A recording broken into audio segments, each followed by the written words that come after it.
Hello everyone, आप सभी का बहुत बहुत वेलकम करता हूं। मैं शोएब अहमद आपके अपने चैनल पीडब्ल्यू नर्सिंग वाला के अंदर। मेरे प्यारे साथियों, आज आप सभी के लिए एक महत्वपूर्ण टॉपिक लेकर के आया हूं और ये वो टॉपिक है जो करंटली अपडेटेड है।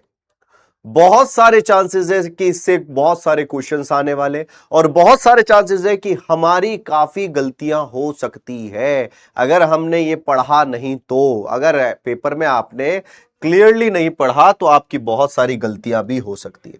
मेरे प्यारो, आज का टॉपिक जो है वो सीपीआर टॉपिक है। क्या भैया? सीपीआर टॉपिक है। अब आपको थोड़ा सा यहां समझना है, कॉन्सेप्ट को समझना है। मैं आपको सीपीआर टॉपिक तो पढ़ाने जा रहा हूं, बट इस दौरान अभी लेटेस्ट गाइडलाइन के हिसाब से जो लेटेस्ट गाइडलाइन है वो 22 अक्टूबर को आई, 22 अक्टूबर 2025 को। और 22 अक्टूबर 2025 को क्या क्या चेंजेस आए हैं, हमें वो सारे चेंजेस को वन बाय वन ये हमें समझते चलना है। मेरे प्यारों, आप सभी आ जाए, फटाफट आ जाए। आज के सेशन के अंदर एक एक पॉइंट को लेकर के चलेंगे और एक एक शुरुआत से ही शुरुआत कीजिएगा हर एक पॉइंट को कैप्चर करने का, क्योंकि ये वो टॉपिक्स है, ये वो सब्जेक्ट है जो आपका स्कोरिंग सब्जेक्ट के तौर पे जाना जाता है। मेरे प्यारों, यहां पर आपसे मैं आपको पढ़ाने जा रहा हूं सीपीआर। सीपीआर क्या है, किस प्रकार से है, कौन कौन से स्टेप्स होते हैं जो इस सीपीआर को परफॉर्म करने के टाइम पे हमें करना है। बेटा वालेकुम सलाम, ये सारी चीजों को अब आपको समझ करके चलना है। चलिएगा, शुरुआत करते हैं आज के इस टॉपिक से। इस टॉपिक का नाम है सीपीआर। सबसे पहली बात, तैयारी कर रहे हैं तो हमें पता होना चाहिए सीपीआर का फुल फॉर्म होता है कार्डियो पल्मोनरी रिससिटेशन। कौन सा ससिटेशन? रिससिटेशन। मेरे प्यारों, ये जो आज का टॉपिक है ये बिल्कुल अपडेटेड टॉपिक, क्योंकि बहुत सारे मॉडिफिकेशंस हो चुके हैं, चेंजेस हो चुके हैं। तो इन चेंजेस, इन मॉडिफिकेशंस के ध्यान में रखते हुए हमें पूरा सीपीआर को समझना है, परफॉर्म करना है। आइए, सबसे पहले मैं आप लोगों को बताना चाहूंगा ये सीपीआर क्या है। Cardiopulmonary resuscitation. और इस चीज को समझने से पहले आपको एक एक टॉपिक को समझना पड़ेगा। उस ही टॉपिक के अंदर ये आते हैं बीएलएस। एक शब्द आता है बीएलएस। बीएलएस का मतलब क्या होता है? बीएलएस का मतलब होता है बेसिक लाइफ सपोर्ट। बच्चों, आपको दो चीजें बीएलएस, एक तो होता है बीएलएस, आपको बोलते हैं ना बीएलएस का सर्टिफिकेट, एसीएलएस का सर्टिफिकेट। तो हम यहां पर सबसे पहला सीपीआर आप पढ़ते हैं वो परफॉर्म कहां करते हैं? बीएलएस एसीएलएस के अंदर करते हैं। तो अब आप थोड़ा समझिएगा, बेसिक लाइफ सपोर्ट का मतलब क्या होता है। मुझे पेशेंट रास्ते में मिला या मुझे पेशेंट कोई भी क्रिटिकल कंडीशन में कहीं मिला, तो मेरे पास मेरे हुनर के अलावा कोई चीज नहीं थी, ना इंस्ट्रूमेंट से, ना आर्टिकल, ना मेडिसिन, बट मुझे पता था मैं इस व्यक्ति को कैसे जिंदगी प्रदान कर सकता हूं। इसको कहते हैं बेसिक लाइफ सपोर्ट। आप उस पेशेंट के लिए एक बनकर के आए बेसिक लाइफ सपोर्ट। यहां पर बेसिक लाइफ सपोर्ट क्या होता है, इस चीज को समझिएगा। बेसिक लाइफ सपोर्ट होता है, it is a technique, it is a method in which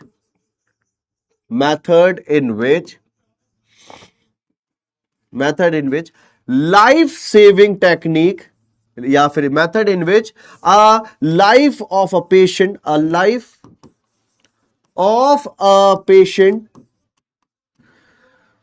is saved without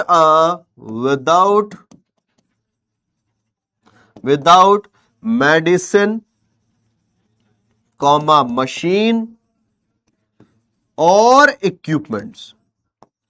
हमारे पास ना मशीन है, ना हमारे पास मेडिसिन है, ना इक्विपमेंट्स है, बट फिर भी हम चाहते हैं, अगर हम चाहते हैं कि हम उस व्यक्ति की जान बचाएं, तो हम उसे क्या कहेंगे? हम बेसिक लाइफ सपोर्ट कहेंगे। क्या कहेंगे? बेसिक लाइफ सपोर्ट कहा जाता है। तो यहां पर आपके लिए, है ना, आपके लिए क्या कहा जा रहा है कि बेसिक लाइफ सपोर्ट क्या होती है? एक मेथड होता है जिसमें life of a patient saved without medicine. भैया आप रास्ते में जा रहे हैं, तो रास्ते में आपके पास जरूरी नहीं है आपके बैग में सारी सिरिंज पड़ी हो, मशीन्स पड़ी हो, आपके पास इंस्ट्रूमेंट्स पड़ी हो, आपके पास सब कुछ हो, नहीं है ना। हमारे पास कुछ नहीं है, बट हमारे पास यहां पर एक क्या है? Only we have technique, only we have technique.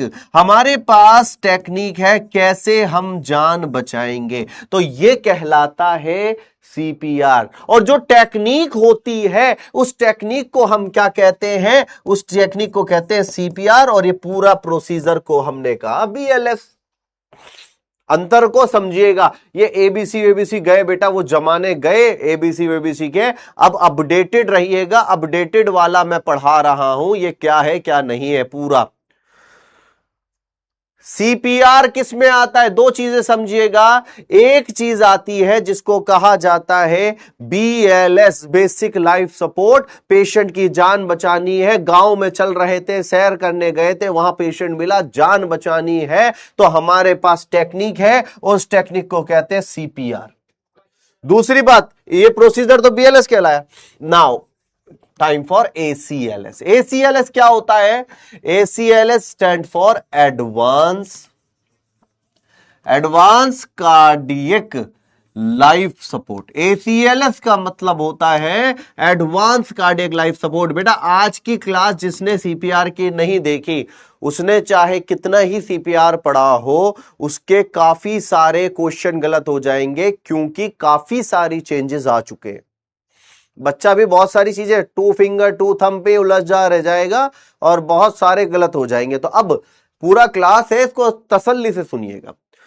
Advance cardiac life support क्या होता है? When a medical team arrive, when a medical help arrives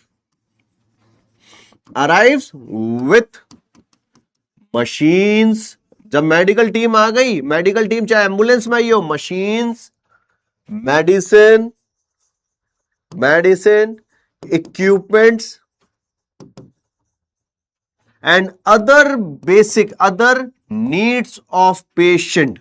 यानी कि यहां क्या कहा जा रहा है? एक मेडिकल टीम, अब मेडिकल हेल्प आ चुकी है। आप बीएलएस दे रहे थे, आपके पास कुछ नहीं था, बट अब मेडिकल टीम आ गई। अब वो मेडिकल टीम आपके लिए मशीन भी लेके आई, मेडिसिन भी लेकर के आई आपके लिए, और बहुत सारे इक्विपमेंट्स भी लेकर के आई। तो अब मैं यहां पर क्या कहूंगा? मैं इस व्यक्ति को कहने वाला हूं जिसको क्या कहा जाता है कि यहां पर ACLS का हो गया है। क्या कहा जाएगा? ACLS कहा जाएगा। ठीक है, अब यहां पर चीजों को समझिएगा, यहां पर चीजों को समझिएगा, आपस में कोई स्टूडेंट बात ना करे। ठीक है, सिर्फ टॉपिक तो टॉपिक की ही बात चलेगी, आपस में कोई बच्चा आपस में बात करेगा तो गलत। ACLS, तो ACLS में भी हम क्या यूज कर रहे हैं? ACLS में भी हम CPR दे रहे हैं, प्लस हम उसमें मेडिसिन दे रहे हैं। CPR के अलावा हम उसके अंदर इक्विपमेंट्स का इस्तेमाल कर रहे हैं। इसी को हमने क्या कहा? एडवांस कहा, कार्डियक लाइफ सपोर्ट। अब इतनी बात हो गई, अब आगे की बात थोड़ा सा सुनिएगा। मैं चलता हूं हमारे टॉपिक के ऊपर, जिसको क्या कहा गया? CPR कहा गया। बेटा CPR के अब स्टेप समझिएगा, और जो जो मॉडिफिकेशन 22 अक्टूबर को हुआ है वो याद रखिएगा। कार्डियो, यहां पर CPR का फुल फॉर्म जो हमें समझना है वो क्या याद रखना है? Cardio pulmonary resuscitation. क्या कहा जाता है? कार्डियोपल्मोनरी रिससिटेशन कहा जाता है। अब बेटा थोड़ा सा हमें यहां मैं समझाता हूं। एक वो व्यक्ति जिसका हार्ट जो है वो काम करना बंद कर दिया, हो सकता है हार्ट कब बंद करता है काम करना भैया, पहला है कार्डियक अरेस्ट, कार्डियक अरेस्ट में दिल काम करना बंद कर देता है। एक वो व्यक्ति जिसके फेफड़ा जो है या लंग्स जो है, रेस्पिरेटरी सिस्टम, वो रेस्पिरेटरी अरेस्ट आ गया, फेफड़े काम करना बंद हो गए। इन दो मेजर कंडीशंस है जिनमें हमें सीपीआर को परफॉर्म करना होता है। क्या कहा जा रहा है, सीपीआर किन दो कंडीशन में, एक वो व्यक्ति जिसको कार्डियक अरेस्ट आया, एक वो व्यक्ति जिसको रेस्पिरेटरी अरेस्ट आया, उनमें हमें सीपीआर परफॉर्म करना होगा। अब बच्चों थोड़ा थोड़ा सा करके, और जैसे ही ये क्लास कंप्लीट हो तो अब आप क्या करना, आप अपने क्वेश्चंस को डील करने की तैयारी करना, क्वेश्चंस भी सॉल्व करने की कोशिश करना, ठीक है। तैयारी है, तैयारी कर रहे हैं बच्चे, और अपडेटेड जो जो चीजें नई नई अपडेट होती जा रही है वो सारी याद करते चलना। बेटा अब यहां थोड़ा सुनना, कार्डियोपल्मोनरी रिससिटेशन, इस चीज को अगर हम समझते हैं तो यहां समझिएगा, पहली बात तो बोली गई, it is a life saving skill in which heart is compressed to pump the blood to the brain. अरे बेटा यहां समझिएगा, जब कहा जा रहा है सीपीआर हम परफॉर्म करेंगे, तो सीपीआर के अंदर क्या किया जा रहा है, जिन व्यक्ति का कार्डियक अरेस्ट आया, जिनका रेस्पिरेटरी अरेस्ट आया, उनको दिया जाता है। थोड़ा सा समझे, हमारे पास अलग अलग सिस्टम बने हुए हैं। मान लीजिए ये आपका जीआई सिस्टम है, ये आपका एक होता है आपका रेस्पिरेटरी सिस्टम होता है, रेस्पिरेटरी सिस्टम, ठीक है। अब यहां पर हमारा एक कार्डियोवैस्कुलर सिस्टम चल रहा होता है, इस कार्डियोवैस्कुलर सिस्टम में एक हार्ट लगा होता है और वेसल लगी होती है। होता क्या है, जीआई से तो न्यूट्रिएंट्स आते हैं, रेस्पिरेटरी से ऑक्सीजन आता है, और जो ये आपके न्यूट्रिएंट्स और ऑक्सीजन आ रहे हैं, इनको पंप करने के लिए पीछे की तरफ हार्ट लगा हुआ है। ये हार्ट इनको कंटिन्यूअसली पंप कर रहा है और कोशिश कर रहा है कि ये आपके हर बॉडी के पार्ट्स तक जाए और बॉडी के सेल तक जाए। कहां तक जाए, बॉडी के सेल तक जाए, यानी कि यहां ये कहा जा रहा है कि आपका टारगेट एरिया जो होता है वो बॉडी के सेल तक है। यहां समझिएगा बच्चों, ये न्यूट्रिएंट्स और ऑक्सीजन इस सेल के अंदर जाते हैं, न्यूट्रिएंट्स और ऑक्सीजन, और यहां पर इस माइटोकॉन्ड्रिया के अंदर रिएक्शन होता है, एटीपी प्रोड्यूस होता है। ये पूरी बॉडी का हाल है, सेम हाल हमारे माइंड का है। अब माने आप, हार्ट ने काम करना बंद कर दिया या फेफड़ों ने काम करना बंद कर दिया, तो क्या ये न्यूट्रिएंट और ऑक्सीजन यहां तक पहुंच पाएंगे? क्या ये न्यूट्रिएंट और ऑक्सीजन हमारे ब्रेन तक पहुंच पाएंगे? नहीं पहुंच पाएंगे। मान लीजिए ऑक्सीजन, ये हार्ट काम तो कर रहा है बट ये ऑक्सीजन दे ही नहीं रहा है, तो हार्ट की मसल्स को भी कहां ऑक्सीजन मिल पाएगी? नहीं मिल पाएगी। तो यानी कि यहां पर मैं आप लोगों को यह चीज समझाना चाहता हूं कि कंटिन्यूअसली हमें हमारे सेल को जिंदा रखना है। तो सेल जिंदा रहेगा तो टिश्यू रहेगा, तो ऑर्गन रहेगा, तो हम जिंदा रहेंगे। तो बच्चों यहां पर चीज समझिएगा, जिन व्यक्ति में कार्डियक अरेस्ट आया या जिन व्यक्ति में रेस्पिरेटरी अरेस्ट आया, उनमें हमें कार्डियोपल्मोनरी रिससिटेशन करना होता है। यहां पर मैं आपको वापस समझाता हूं कि कार्डियोपल्मोनरी रिससिटेशन में मैंने बताया, एक वो मनुष्य जिसके पास कोई मेडिसिन नहीं है, कोई आर्टिकल नहीं है, कोई इंस्ट्रूमेंट नहीं है, बट वो चाहता है जिंदगी बचाना सामने वाले की, तो उसको बीएलएस कहते हैं। और जब उसके पास मेडिसिन, इंस्ट्रूमेंट, आर्टिकल सब कुछ आ गया और उसके स्किल भी है, तो अब हम उसको कहेंगे एडवांस कार्डियक लाइफ सपोर्ट। सबसे पहली बात, अगर आपसे कहा जाता है सीपीआर के कौन से स्टेप होते हैं, क्या स्टेप रहते हैं सीपीआर के, एक है ए बी सी, दूसरा है सी ए बी, बताइए कौन सा स्टेप अभी करंटली फॉलो किया जाता है? What is the first step of CPR? CPR का फर्स्ट स्टेप कौन सा होता है, यहां पर आपसे पूछा जाए तो? अब ये सीपीआर कहां परफॉर्म होता है? बीएलएस में, सीएलएस में। आपसे पूछा गया सीपीआर का पहला स्टेप कौन सा होता है, एबीसी या सीएबी? सीएबी, शाबाश शाबाश, CAB CAB CAB CAB CAB. और जो बच्चे एबीसी पे अटके पड़े हैं, अभी सुनिएगा, बच्चे कह रहे हैं सीएबी होता है, सेकंड होता है। मैं आप लोगों को कहना चाहूंगा सीपीआर का पहला स्टेप ये भी नहीं है और ये भी नहीं है। तो आइए हम पहले स्टेप से चालू करते हैं। आपकी नजरों पे एक धोखा डाला गया और आप धोख बैठे। कंप्रेशन, एयरवे, ब्रीथिंग को याद कर लेते हैं, यही सीपीआर का पहला स्टेप है। ये पहला नहीं होता, ये कतई ही पहला नहीं होता। एग्जाम्पल के तौर पे रोड के ऊपर एक पेशेंट ये पड़ा हुआ है, तो क्या आप गाड़ी रोकेंगे और तुरंत इसकी छाती दबा देंगे? ये पहला स्टेप है? नहीं है। इसी प्रकार से 22 अक्टूबर 2025 को काफी सारी गाइडलाइंस चेंज हुई है। आइए मुस्कुराइए, आप पीडब्ल्यू नर्सिंग वाला में है। आइए, बहुत सारी चेंजेस है ना, बहुत सारे चेंजेस है। तसल्ली से सुनिएगा, इन चेंजेस को सुनिएगा।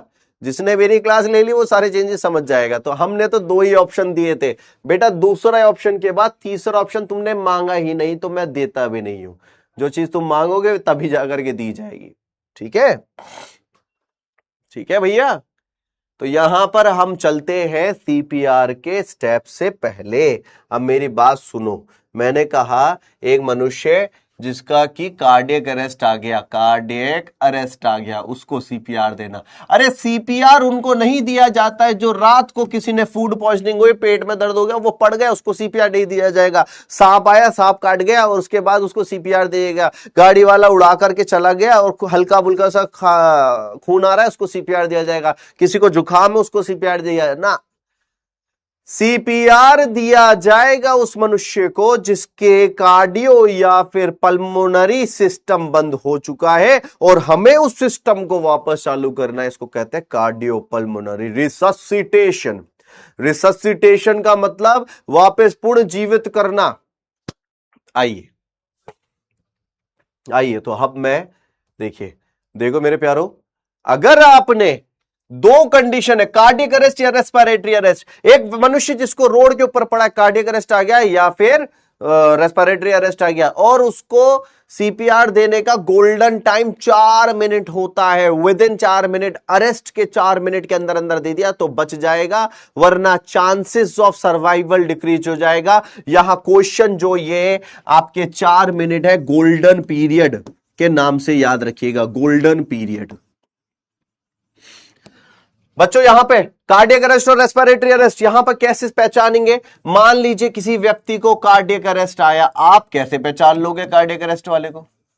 अरे कार्डियक अरेस्ट में हमारा दिल जो होता है वो धड़कता है, हार्ट क्या करता है? Contract and relax, contract and relax. और जब ये कॉन्ट्रैक्ट एंड रिलैक्स करता है तो इसकी पल्स जो होती है, ये पल्स इस तरीके से up down up down up down up down. काफी बार इस प्रकार का पेशेंट भी आता है कि हमने जब पेशेंट की फील कर रहे हैं, पल्स पल्स फील कर रहे हैं, पल्स फील कर रहे हैं, कोई पल्स नहीं आ रही है। पल्स का ना होना यह आपको डिनोट करता है कार्डियक अबनॉर्मलिटी को, पल्स का तेज करना यह भी डिनोट करता है कार्डियक कंडीशन को। तो आप याद रखें, जिन व्यक्ति में कार्डियक अरेस्ट आता है, नो पल्स, पहला। और जिस व्यक्ति में रेस्पिरेटरी अरेस्ट आता है, रेस्पिरेटरी अरेस्ट, तो भैया रेस्पिरेशन का काम क्या होता है? रेस्पिरेशन क्या होता है? सांस हमने ली तो हमारा छाती फूल गई, फिर छोड़ी, फिर ली, छोड़ी, फिर ली। तो यानी कि यहां पर हमें रेस्पिरेटरी अरेस्ट जब देखने को मिलता है तो आपको क्या देखने को मिलता है? लंग्स का एक्सपेंशन, रिकॉइल, साउंड आना, प्रेशर फील होना। तो यहां पर हम look, listen and feel, look, listen and feel से मालूम कर सकते हैं रेस्पिरेटरी अरेस्ट है या नहीं। किसी का मायना हमने देखा कि वो या उसका जो छाती का मूवमेंट है वो नहीं आ रहा, तो लुक से पता लगता है, देखोगे तब पता लगेगा। लिसन से पता लगता है कि उसके नाक के करीब में कान ले जाओगे, हवा की आवाज आ रही है नहीं आ रही है। और फील से पता लगता है कि हवा का मूवमेंट है या नहीं है। तो मेरे प्यारो, यहां आप इस पॉइंट को पकड़ लीजिए कि किसी व्यक्ति के अंदर कार्डियक अरेस्ट हो तो उसकी पल्स नहीं आएगी, किसी में रेस्पिरेटरी अरेस्ट हो तो नो रेस्पिरेशन। और ये चीज को और समझिएगा, हमारा हर ऑर्गन जिंदा रह सकता है, बट हम जो सीपीआर दे रहे हैं उसमें ब्लड फ्लो बना रहे हैं ब्रेन को जिंदा रखने के लिए, क्योंकि ब्रेन का एक छोटा सा पार्ट भी डिस्ट्रॉय हुआ, गेम तमाम, खत्म, खत्म, समाप्त। तो आई होप समझ में आ रही है गणित। अब देखिए कुछ कुछ चेंजेस आए हैं, वो सारी चीजें आपको समझनी है। तो यहां पे पहला चीज आपसे क्वेश्चन इस प्रकार से पूछा जाएगा, pumping of blood to the brain is important within 4 minutes to avoid permanent brain damage that is irreversible. हम 4 मिनट के अंदर अंदर हम क्या करते हैं, ब्रेन को ब्लड सप्लाई देना ही हमारा कार्य है, वरना मामला खत्म हो जाएगा। इतनी बात समझ में आ गई। आइए अब एक एक चीज को, एक एक स्टेप को समझते चलते हैं।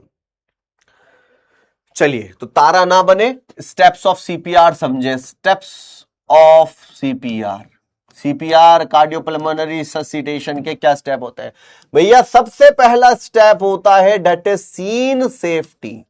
आप लोगों ने काफी बार, अभी मैंने सीपीआर पढ़ाया, सीपीआर में मैंने बोला क्या स्टेप होते हैं, तो आपने कहा कंप्रेशन, एयरवे एंड ब्रीथिंग ना। उससे पहले 3 कौन बताएगा, वो तो आप खा गए। सबसे पहला है सीन सेफ्टी करना, हमारा पहला स्टेप होता है। सीन सेफ्टी का मतलब क्या है? ये रोड के ऊपर, बीच रोड पे पेशेंट पड़ा हुआ है। अब आप बोले कि सर हमारे लिए तो पहला है स्टेप जिसको कहते हैं कंप्रेशन, एयरवे, ब्रीथिंग चेक करना। तो आप यहां कंप्रेशन देने, एयरवे देने, ब्रीथिंग देने आए, और पीछे से एक बैलगाड़ी आ रही थी, बैलगाड़ी ने बैल ने एक लात दी घुमा करके और बोला चल बे साइड हट, है ना। बैल ने एकदम से बोला चल बे साइड हट, स्टार्टिंग के 3 पॉइंट भूल गया। तो यहां पर याद रखिएगा, पुष्पा भाऊ का ट्रक गया, अब यहां बैलगाड़ी वाला आ रहा था भूसा लेकर के, बोला हट बे साइड हट। तो यानी कि यहां पर आपने गलत प्रोटोकॉल फॉलो किया। तो चलिए, सीन सेफ्टी का मतलब समझ में आ गया, ठीक है। सीन सेफ्टी का मतलब आपको समझ में आ गया। फिर कहीं पर आग लगी पड़ी है भैया, मान लीजिए आग लगी पड़ी है। अब उस आग के बीच में आप पेशेंट की जान बचाएंगे? नहीं, मैं ही बचाऊंगा जान इसकी। तो घर वाले रो रहे होंगे, गया एक ही था वो भी गया। तो इसको याद रखिएगा, एक मनुष्य के लिए खुद की जान बचाना भी स्वयं बहुत जरूरी है।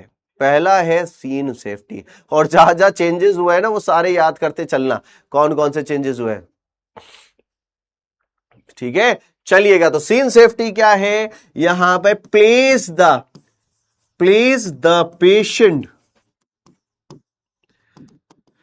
patient on the safe place such that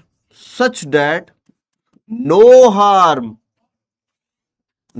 further harm is caused to patient and rescuer. ना पेशेंट को नुकसान पहुंचे, ना रेस्क्यूअर को नुकसान पहुंचे, ये हमें करना है सीन सेफ्टी। तो मेरे प्यारो, example on side of road पे हमें उसको पटकना है, पटकना नहीं है, सुला देना है।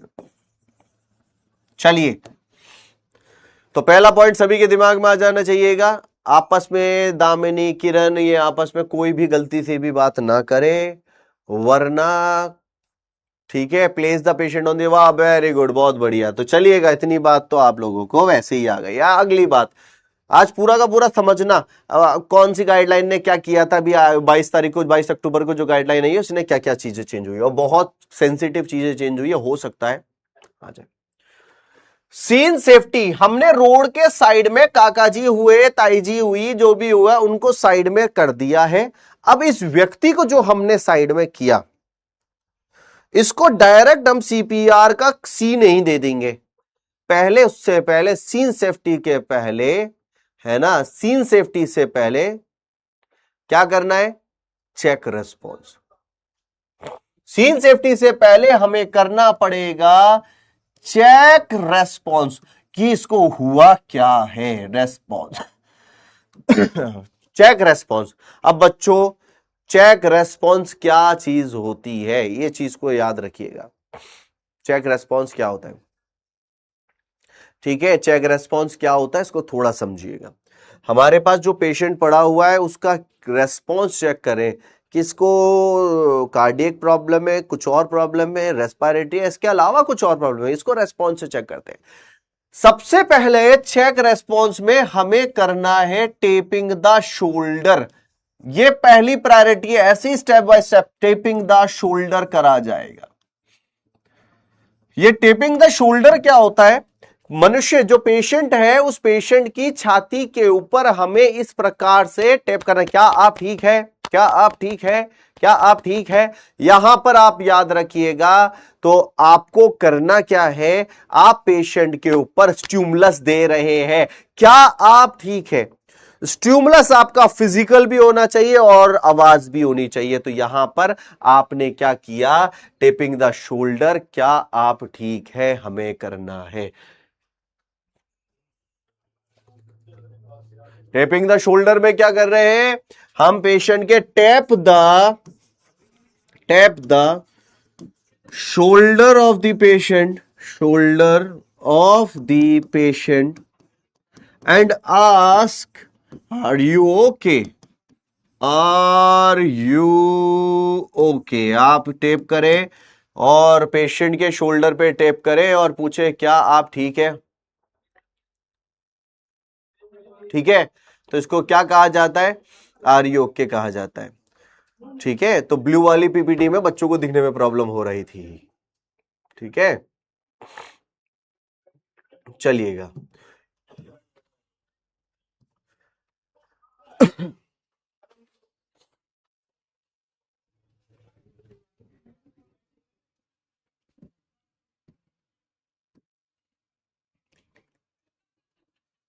टेपिंग द शोल्डर, इतना हुआ। चलिए बेटा, आपकी जो क्वालिटी, अंशुमन एक ही चीज को बार बार रिपीट मत किया करो, आगे बढ़ा करो। क्लास को स्पॉइल करना ही मकसद नहीं होना चाहिए, पढ़ना भी मकसद होना चाहिए। वीडियो की क्वालिटी खराब है, मेरा माइक खराब है, बेटा इसमें तुम बाकियों का टाइम वेस्ट कर दोगे। अब तरीके से सुनते चलो। Tapping the shoulder of the patient and ask are you okay. आपने टेप किया और टेप करने के बाद आपने पूछा क्या आप ठीक है, क्या आप ठीक है। तो यहां पर अब आप क्या कर रहे हैं, आप उसको फिजिकल स्टिमुलस भी दे रहे हैं।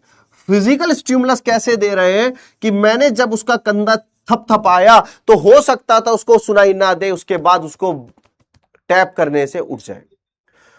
और ऑडियो से भी वो क्या करेगा, ऑडियो अगर पैरालाइज्ड है तो ऑडियो स्टिमुलस, मान लीजिए उसकी बॉडी का सेंसेशन काम नहीं कर रहा है तो उसके बाद ऑडियो स्टिमुलस भी उसको दे सकते हैं। क्या दे सकते हैं, आप बोल रहे हैं ना उसी समय पे वो आवाज, क्या आप ठीक है, क्या आप ठीक है, बॉडी पैरालाइज्ड है तो कान में आवाज जाएगी। चलिए, तो इतनी बात आपकी समझ में आ गई, जिसको कहा टैपिंग द शोल्डर। अब देखिए, टैपिंग द शोल्डर करने के बाद आप अब क्या करेंगे, आप उसकी ब्रीथ को भी देखेंगे। आप, है ना, आप उसकी ब्रीथ को भी देखेंगे।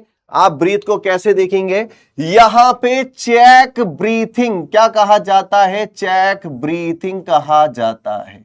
हम उस पेशेंट की ब्रीथिंग को भी चेक करने वाले हैं। तो अब यहां पर याद रखिएगा, हमने पेशेंट की ब्रीथिंग को चेक करना है। अब एक क्वेश्चन प्रीवियसली एम्स में पूछा गया था, वो था best method to assess breath को चेक करने का बेस्ट मेथड क्या होता है। और वो बेस्ट मेथड का आंसर है, सीधा सा लुक कीजिएगा, लिसन एंड फील कीजिएगा। ये बेस्ट मेथड है। हमारा बेस्ट मेथड क्या है, हमें पेशेंट का छाती को देखना है, छाती ऊपर नीचे हो रही है या नहीं, है ना। यहां याद रखिएगा, लुक, लिसन एंड फील। अब हमें क्या करना है, उसकी छाती के मूवमेंट को देखना है कि छाती का मूवमेंट क्या हो रहा है, अप डाउन हो रहा है या नहीं हो रहा है। लिसन के बाद हमें क्या करना है, लिसन करना है। लुक के बाद लिसन करना है, कान ले जाके नाक के पास और आवाज को सुनना है, आवाज आ रही है या नहीं। और उसके बाद 2 उंगलियों को नाक के पास रखे, हवा का मूवमेंट है या नहीं। ये लुक, लिसन एंड फील होता है, ये हमें परफॉर्म करना है। दो बातें समझ में आ गई है, look, listen and feel, tapping the shoulder. अब तीसरी बात के ऊपर आते हैं। तीसरी बात है हमारी जिसको कहा जाता है चेक द पल्स। यहां तो सारा जो पुरानी गाइडलाइंस थी ना उसके हिसाब से ही मामला चलता चला जा रहा है। चेक द पल्स, पल्स को चेक करना है, कोई चेंज नहीं। 22 अक्टूबर को जो चेंज हुआ वो अभी मैं बता देता हूं। चेक द पल्स हमारा अब आया पल्स को चेक करना। भैया यहां पर कुछ कुछ सवाल सीधे आते हैं, कितने समय के लिए पल्स चेक की जाएगी, इस व्यक्ति में कौन सी पल्स चेक की जाएगी, ठीक है। पल्स को चेक करना है तो 2 उंगली 3 उंगली कैसे चेक की जाएगी, यह आपको याद होना चाहिए। पल्स क्या डिनोट करती है? Pulse denote the pumping action of the heart, pumping action of heart. Pulse जो होती है pumping action of the heart को डिनोट करती है। पहली बात, pumping action of the heart को डिनोट करती है ना। इन अडल्ट हमेशा अडल्ट चेक, कौन सी पल्स चेक करनी है? In adult check carotid pulse. Adult में कैरोटिड पल्स। अरे 2 फिंगर्स लीजिएगा, ये आपका होता है एडम्स एप्पल। ये एडम्स एप्पल है, नोक निकली हुई है, इसके इधर और इधर दोनों तरफ गड्ढे हैं। तो आप क्या करें, ये गड्ढे के अंदर इस तरीके से दबाएं तो यहां पल्स आपको फील हुई। ये जो पल्स आप चेक करते हैं होती है कैरोटिड पल्स। अडल्ट के अंदर आपको पल्स चेक करनी है, कैरोटिड पल्स चेक की जाती है। और यहां चिल्ड्रन की बात आए, सवाल पूछूंगा, चिल्ड्रन के अंदर हमें पल्स चेक करनी होगी जो है फीमोरल पल्स है। फीमोरल पल्स कहां होती है? जहां आप कपड़े पहनते हैं, जीन्स पहनते हैं, वहां पर ग्रोइन रीजन में, यहां पर आपकी कौन सी है? फीमोरल पल्स होती है। और लास्ट आपकी यहां कहा गया जो छोटे बच्चे होते हैं, इन्फेंट, न्यूबॉर्न, इनके अंदर कहां देखोगे? इन्फेंट और न्यूबॉर्न के अंदर, इन्फेंट और न्यूबॉर्न के अंदर देखने को मिलेगा वो है ब्रेकियल पल्स। कौन सी है भैया? ब्रेकियल पल्स है। अब जो 2022 यहां पर अपडेटेड गाइडलाइन के हिसाब से 2025 सॉरी 22 बोलो 2025 में एक पॉइंट क्लैरिफाई किया गया है ना, एक पॉइंट क्लैरिफाई किया गया। वो पॉइंट क्या था कि चिल्ड्रन कौन सी कैटेगरी होती है। मान लीजिए अब आपसे क्वेश्चन आ जाए, मैं इस पॉइंट को क्लैरिफाई करता हूं। एक व्यक्ति है, 1.5 साल का बच्चा है, एक बच्चा है जो कितने साल का है? 1.5 साल का है, 1.5 ईयर्स ओल्ड चाइल्ड। इसमें पल्स कहां चेक करोगे? बताओ, पल्स कहां चेक करोगे? पल्स साइट यहां 2025 की गाइडलाइन में क्या हुआ है ना, 25 की गाइडलाइन में क्या हुआ है? 25 की गाइडलाइन में यह कहा गया कि आपका ये जो चिल्ड्रन कैटेगरी है, ये चिल्ड्रन कैटेगरी को डिफाइन किया गया कि चिल्ड्रन कैटेगरी वो होती है, अपडेटेड क्या है यहां बताया गया, चिल्ड्रन की कैटेगरी, चिल्ड्रन कैटेगरी के बारे में बताया गया। ये चिल्ड्रन कैटेगरी है 1 ईयर के अबव से लेकर के प्यूबर्टी, टिल प्यूबर्टी।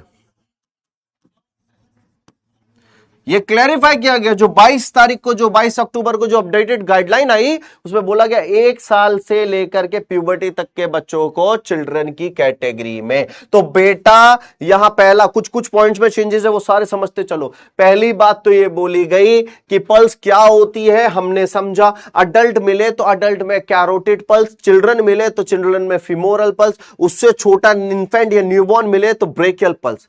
बट अगर कोई चिल्ड्रन आ गया, ऐसे समझिएगा, मैंने अगर ऑप्शन में ऐसे दे दिया कोई चिल्ड्रन है 17 साल का, 17 इयर्स ओल्ड है, बताएं मैं कौन सी जगह से पल्स लेना चाहूंगा? ए बी सी ऑप्शन दे रहा हूं।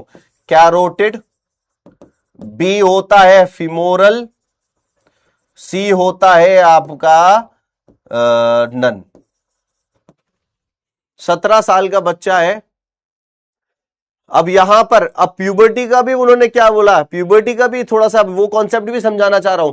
यहां पर याद रखिएगा, इन्होंने प्यूबर्टी को मेंस्ट्रुअल साइकिल से लिंक ना करके 18 ईयर्स तक में डाल दिया है, 18 ईयर्स को डिनोट किया गया है।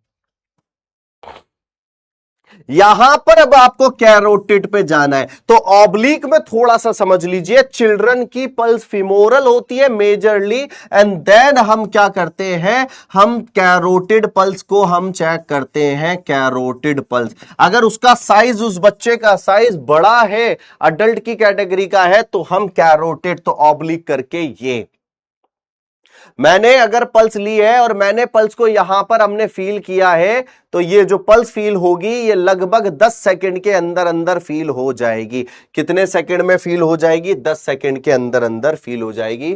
तो check the pulse, check the pulse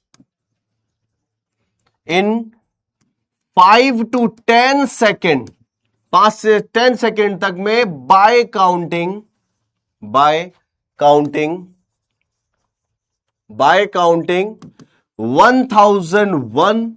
1002, 1003 etcetera till 1010 तक। यानी कि अब हम जो पल्स लेंगे, उस पल्स को टाइम, हमारे पास अगर घड़ी नहीं है तो हम उस पल्स के टाइम को कैसे देखेंगे? तो यहां पर कहा जा रहा है 1001, 1002, 1003, 1004, 1005, 1006, 1007, 1008, 1009, 1010 इसके अंदर है ना, इसके अंदर नापा जाएगा। ठीक है, इसके अंदर नापा जाएगा। तो ये चीज को याद रखिएगा, पल्स की जो काउंटिंग होगी, वो पल्स की काउंटिंग किस प्रकार से होगी, है ना? पल्स की काउंटिंग क्या होगी? पल्स की काउंटिंग होगी 10 तक के अंदर, 10 सेकंड के अंदर अंदर। अच्छा, अब कुछ बच्चों के जवाब, अंजलि कह रही है 19-20 हो गया। अंजलि, थोड़े दिन बाद पेपर जब होगा तब तुम्हें पता लगेगा तुम 19 हुई या 20 हुई। पहली बात तो ये। उस्मा, 17 साल में कैरोटिड क्यों करेंगे? ये बताया गया कि आपका बच्चे का साइज जिस तरीके से अगर अडल्ट से मैच करता है, तो फिमोरल पे मत जाइएगा, आप कैरोटिड को पकड़िएगा, क्योंकि बॉडी कंपोजिशन के हिसाब से आपको समझ में आ जाएगा, है ना? और जो 1001 का कॉन्सेप्ट है वो ये है कि आप जब 1001 बोलेंगे 1 सेकंड लगेगा। अगर आप 1 2 3 4 5 6 7 8 बोलेंगे तो 10 सेकंड से पहले खत्म हो जाएगा। तो आपको करना क्या? 1001, 1002, 1003, 1004, ये चीजें। तो ये है पल्स को नापना। थोड़े दिन में अभी जो बच्चे हैं, थोड़ा 1 2 4 है, वो ओवर स्मार्ट बनने की कोशिश कर रहे हैं, इसमें ऐसा क्यों है, वैसे हो जाएगा, बट हो जाएगा थोड़े दिन में। हाँ, अब देखो यहां पर अगर तुमसे प्रायोरिटी में पूछता है अडल्ट तो कैरोटिड, चिल्ड्रन बोलता है तो चिल्ड्रन के अंदर फिमोरल, इन्फेंट न्यूबॉर्न बोलता है ब्रेकियल, यहां तक की तो समझ में आ गए। बट उसने अगर ये कहा कि एक व्यक्ति जो है उसकी उम्र जो है, बच्चा है 18 साल 17 साल का है और body composition is same as the adult, बड़ा है और वेट में, तो भैया ये कैरोटिड को जाएगा। ठीक है, इतना बात समझ में आ गई है? चलिए, तो फर्स्ट प्रायोरिटी ये है। और अगर उसके अंदर क्वेश्चंस के अंदर इस तरीके से देता है, चेंज अगर एज को दे देता है, प्रेफरेंस बॉडी कॉम्पोजिशन को दे देता है, तो कैरोटिड पे जाएंगे। ठीक है, अब आइए अगले पे। यहां तक की बात आप लोगों को समझ में आ गई? तो ये हमारे अभी तक के 3 पॉइंट्स हमने समझे कि क्या क्या हमने पल्स को चेक करना है, किस प्रकार से कर रहा है। बच्चों के अंदर भी हम क्या कर रहे हैं? बच्चों के अंदर हम गले के अंदर कैरोटिड को नहीं कर रहे। जनरली हमें तो करना था कैरोटिड को, क्योंकि ब्लड सप्लाई चेक कर रहे हैं सिर के अंदर जाने वाली, हम यहां पे नहीं जाएंगे। ठीक है, हम कैरोटिड को चेक कर रहे हैं क्योंकि ब्लड सप्लाई ब्रेन की चेक करनी है, तो हमने ब्लड सप्लाई ब्रेन का चेक करना है। अब बोला गया छोटे बच्चों में भी तो हम कैरोटिड को कर सकते हैं, क्यों नहीं कर रहे हैं? हम हाथ पे कर रहे हैं क्योंकि छोटे बच्चों की गर्दन में फैट जमा होता है और गोल सी गर्दन होती है, दबा करके हम फील नहीं कर सकते। तो यानी कि आपको इतनी बात समझ में आ गई, क्या क्या कंडीशन बन रही है, क्या क्या कंडीशन बन रही है। अब थोड़ा थोड़ा सा इतना क्लियर हो गया क्या? जल्दी से बताइएगा, इतना क्लियर हो गया? बताइएगा।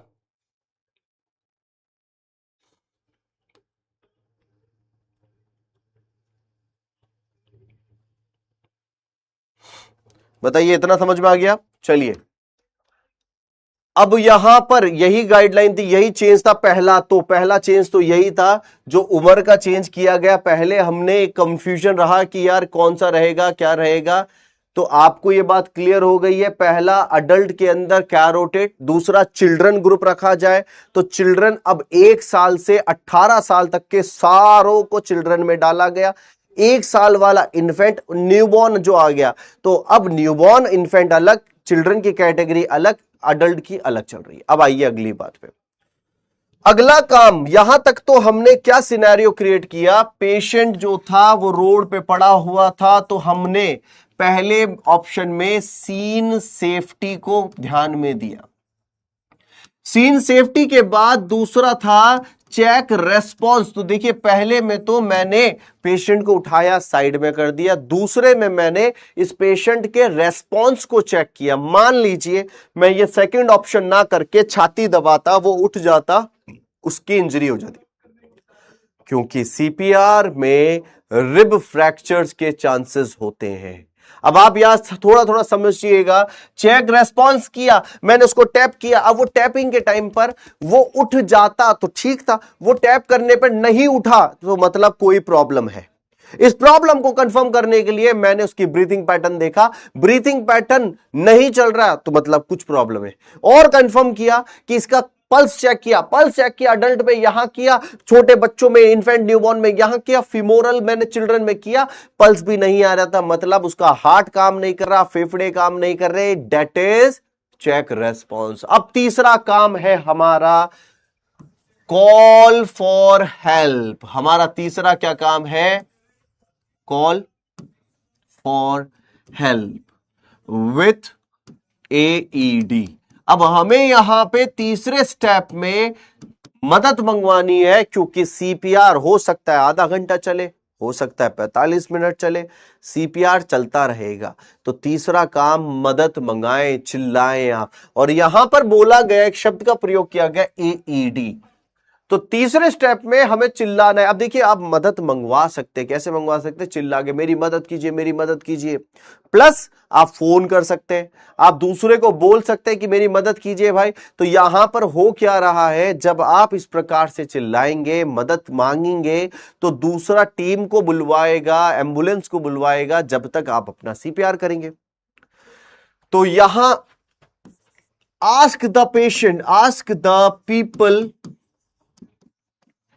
Ask the people for help and call the ambulance, आप पेशेंट को बचाना है तो आप चिल्लाएं, और चिल्लाएं इस प्रकार से कि आप मदद मांगे, मेरी मदद कीजिए, मेरी मदद कीजिए।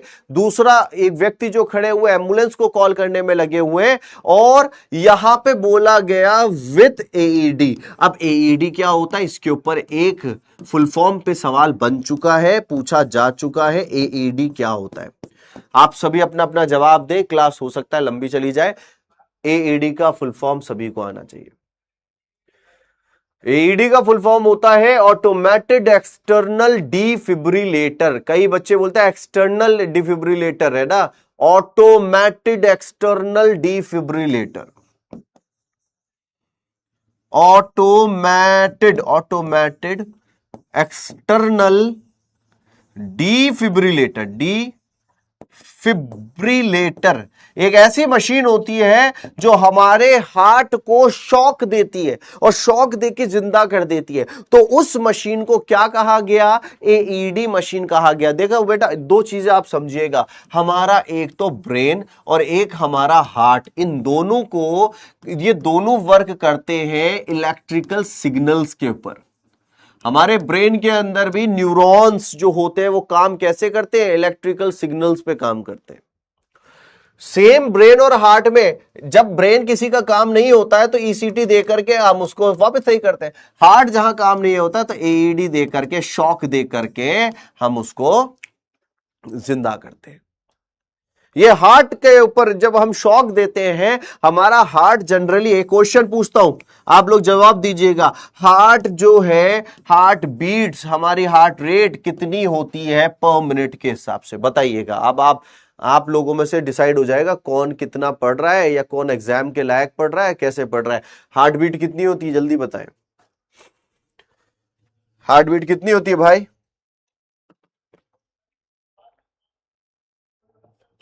कितनी हार्ट बीट होती है?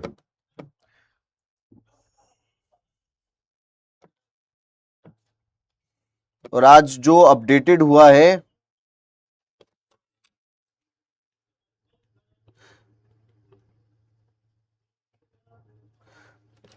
बताइएगा। 70 70 70 70 72 70 72। बेटा अब आप लोग याद रख लीजिए, जो 72 72 करते हैं उन लोगों को मैं याद कराना चाहूंगा, आपकी नॉर्मल हार्ट बीट 60 से 100 बीट्स पर मिनट ही होती है। 60 से 100 बीट्स पर मिनट ही होती है नॉर्मल की। अगर कोई बोलता है कि नॉर्मल सिर्फ 72 होती है, तो 60 75 ये क्या है फिर?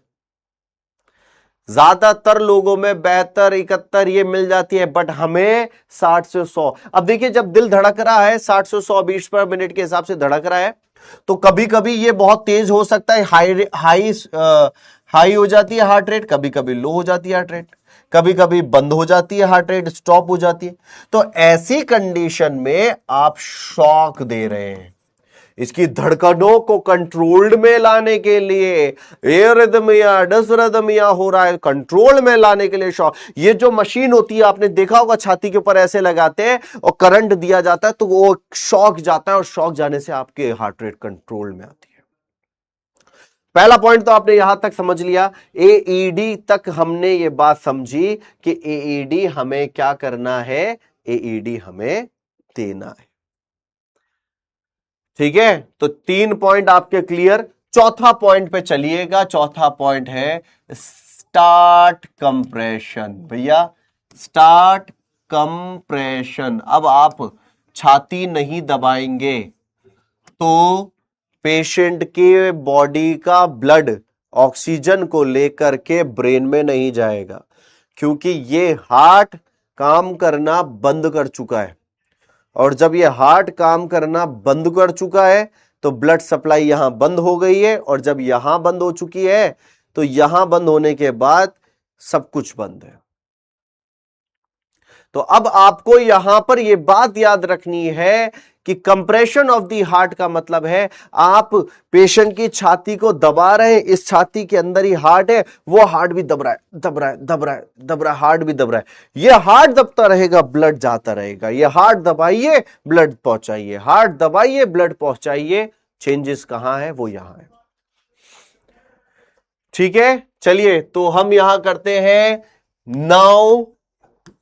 Now the chest of the patient, chest of the patient is compressed. Now the chest of the patient is compressed and heart is also compressed such that blood is pumped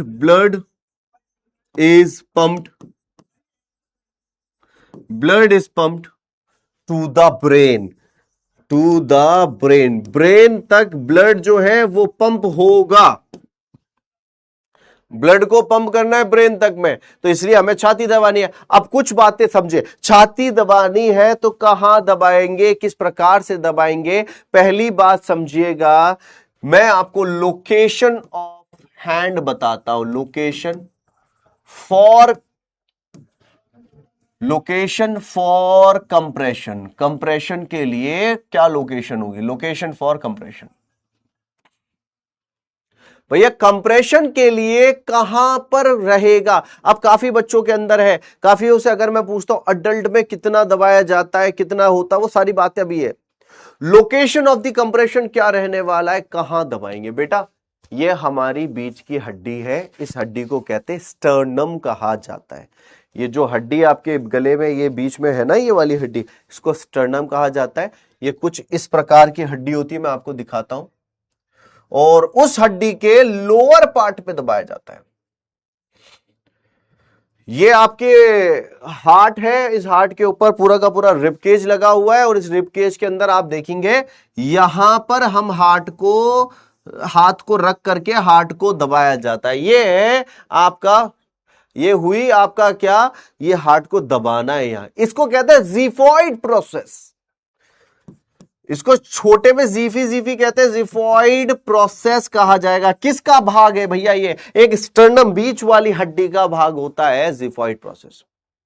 mid of the sternum पे नहीं रखना है, mid of the sternum पे नहीं रखना है। ये काफी बच्चों के दिमाग में चलता है कि हम मिड ऑफ द स्टर्नम पे रखेंगे, हम मिड ऑफ द स्टर्नम पे नहीं रखेंगे, हम रखेंगे मिड ऑफ द स्टर्नम से नीचे ज़िफॉइड स्टर्नम पे, क्योंकि मिड में रखोगे तो पूरी की पूरी फसलियों पे इंपैक्ट आएगा और इंजरी के ज्यादा चांसेस होंगे। है ना, बात समझ में आ गई? तो नीचे हमें आपको बता दिया ज़िफॉइड। अब आपके लिए सिंपल सा है, नहीं फोर फिंगर अपसाइड भी गया, वो कॉन्सेप्ट भी गया। अब जो जो चीज है वो याद रखिएगा, ये ज़िफॉइड प्रोसेस है, यहां पर रखा जाएगा। आप अपने अपने छाती पे हाथ लगाएं, और ये जो प्रोसेस है लास्ट यहां जा रहा है ना, जब आप हाथ रखने बैठोगे तो ये आपका हाथ जो रखोगे वो हाथ ही यहां तक कवर कर देगा। अब आप बोल रहे हैं कि साहब हम बीच में रखेंगे, मिड में रखेंगे, तो मिड में रखते रखते ये और ऊपर कवर करेगा। भैया रख करके देखो ना प्रैक्टिकली, आप जब लोअर लोअर स्टर्नम पे लोअर पार्ट पे रख रहे हैं तो आपका इतना बड़ा हाथ है, कोई इतना सा तो हाथ है नहीं। ये भाग आप जब रखोगे पूरा आधे से आधी स्टर्नम को कवर कर देगा। मिड में गलती से नहीं रखना। तो पहली पोर्शन आपका क्या हुआ? पहला पोर्शन ये हुआ कि हमने इस हाथ को रखना है ज़िफी प्रोसेस पे। इस हाथ को हमें कहां रखना है? ज़िफी प्रोसेस पे रखना है। चलिएगा, ज़िफी प्रोसेस पे रखना है। तो यहां पर हमने क्या करा? हमने यहां पर करा कि लोकेशन क्या है? Location for chest compression is xiphoid process in sternum, adult and children, and below nipple line in infant. बेटा यहां समझिएगा, बोला ये गया अडल्ट हो या चिल्ड्रन हो, दोनों के अंदर तो यहां रख रहे हैं, है ना। अडल्ट और चिल्ड्रन में तो यहां रख रहे हैं, बट जो कहने की बात है छोटे बच्चे जो होते हैं, छोटे बच्चों में थोड़ा सा निप्पल लाइन की तरफ यहां थोड़ा सा हम लेफ्ट की तरफ रखेंगे। क्या करेंगे? लेफ्ट की तरफ रखेंगे, है ना।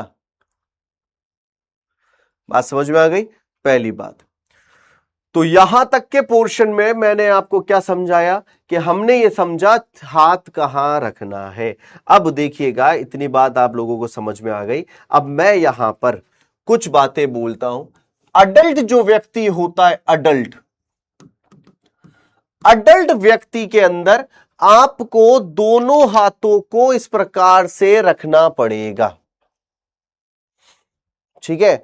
अडल्ट व्यक्ति में दोनों हाथों को कुछ इस प्रकार से रखना पड़ेगा कि आपके जो ये आर्म्स है ये बिल्कुल लॉक्ड हो जाए, और पेशेंट लेटा हुआ है तो आप घुटने के बल बैठ करके सीधे हाथ रख करके उसकी छाती के ज़िफॉइड प्रोसेस पे रखें।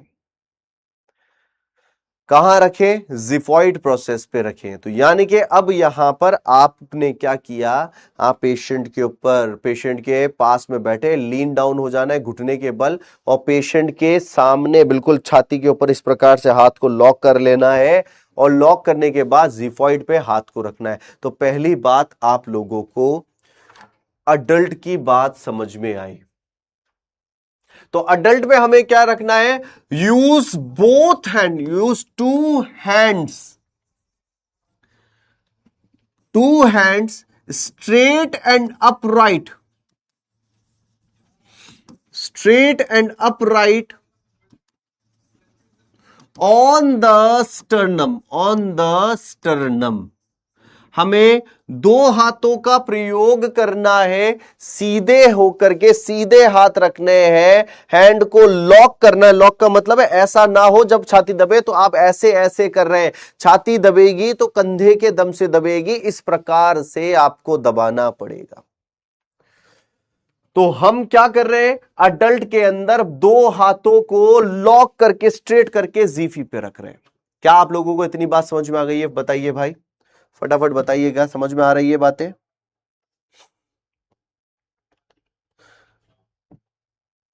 क्या आप लोगों को समझ में आ रही है ये बातें?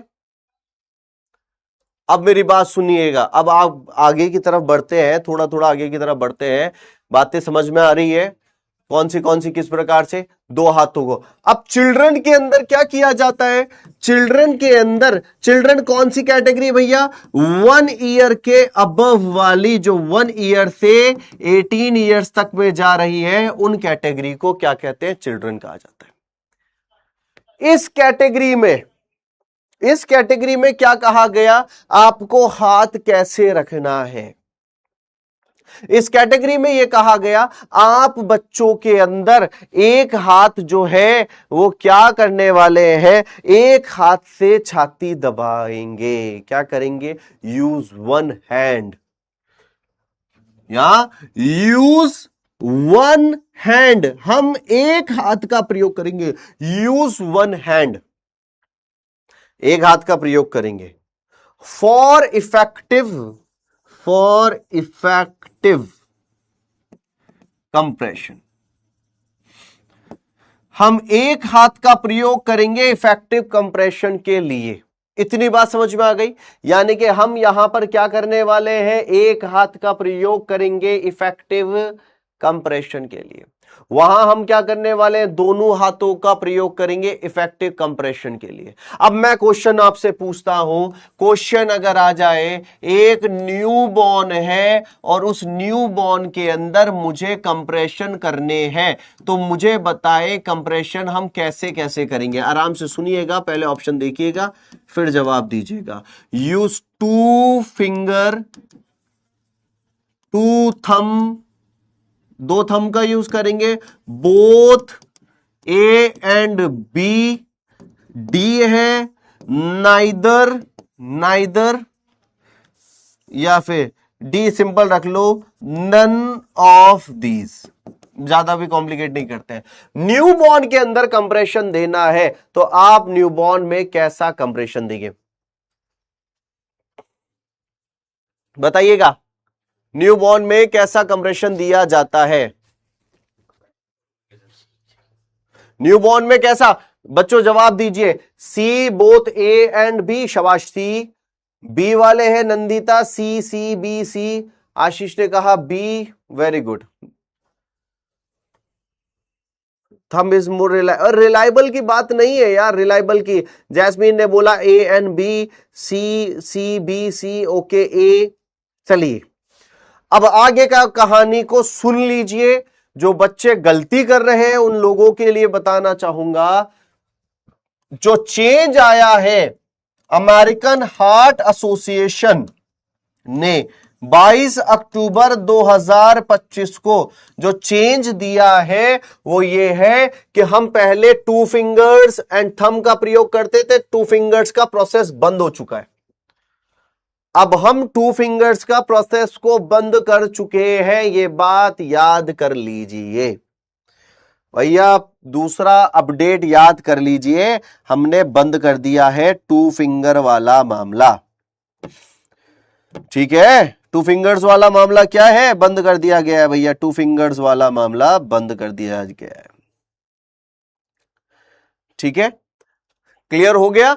एंड अब थंब के साथ साथ अब और सुनिएगा, 2 फिंगर वाला मामला बंद हो चुका है क्योंकि इफेक्टिव नहीं था, यह माना गया इफेक्टिव नहीं था। अब हुआ क्या, मैं और बताता हूं आगे। यहां पर मैं आगे लिखना चाहूंगा, इन्फेंट या फिर न्यूबॉर्न या इन्फेंट के अंदर हम क्या करने वाले हैं? Use 2 thumb method. 2 thumb method, हम दो उंगलियों वाला मेथड यूज में ले सकते हैं। और और इन some cases one hand, in some cases one hand। अब कभी कभी काफी केसेस में एक हाथ का भी प्रयोग ले सकते हैं। ठीक है, बात समझ में आ गई। तो यानी कि अब यहां पर आपसे क्या कहा जा रहा है कि हमने दो फिंगर वाले मेथड को तो कर दिया है बंद, दो फिंगर वाले मेथड को तो कर दिया है बंद। तो अब हम क्या कर सकते हैं, अब हम क्या कर सकते हैं, अब हम क्या कर सकते हैं, दो फिंगर की जगह दो थंब मेथड। और अगर बच्चे का जो है, जी हाँ एक मिनट, तो ये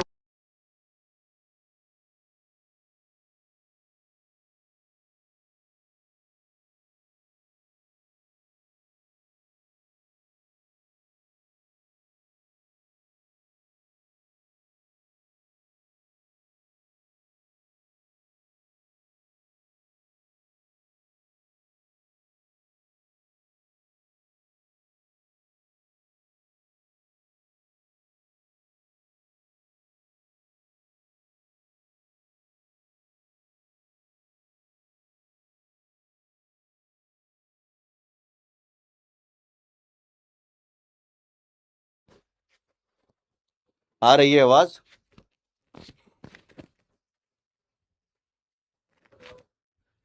चलिए आ गई आवाज।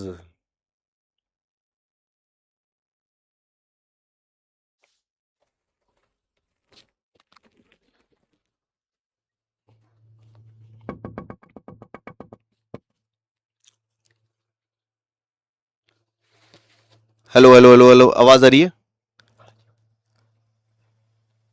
हेलो हेलो, ठीक है आ रही है, वेरी गुड। चलिएगा, तो इतनी बात समझ में आ गई है, इतनी बात समझ में आ गई है आप लोगों को। चलिए, तो अब यहां तक का मेथड तो आपने पढ़ लिया। अब आगे की बात, और मैं आगे की बात और पे चलता हूं थोड़ा सा, और क्या चेंज हुआ है ये चेंज को नोट करते रहना। काफी बच्चों को ऐसा लग रहा होगा यार ये तो हमें पहले ही आता है, नहीं आता है, अभी चेंज हो चुका है, नहीं आता है, चेंज हो चुका है। तो यानी कि यहां तक की बात आपको समझ में आ गई।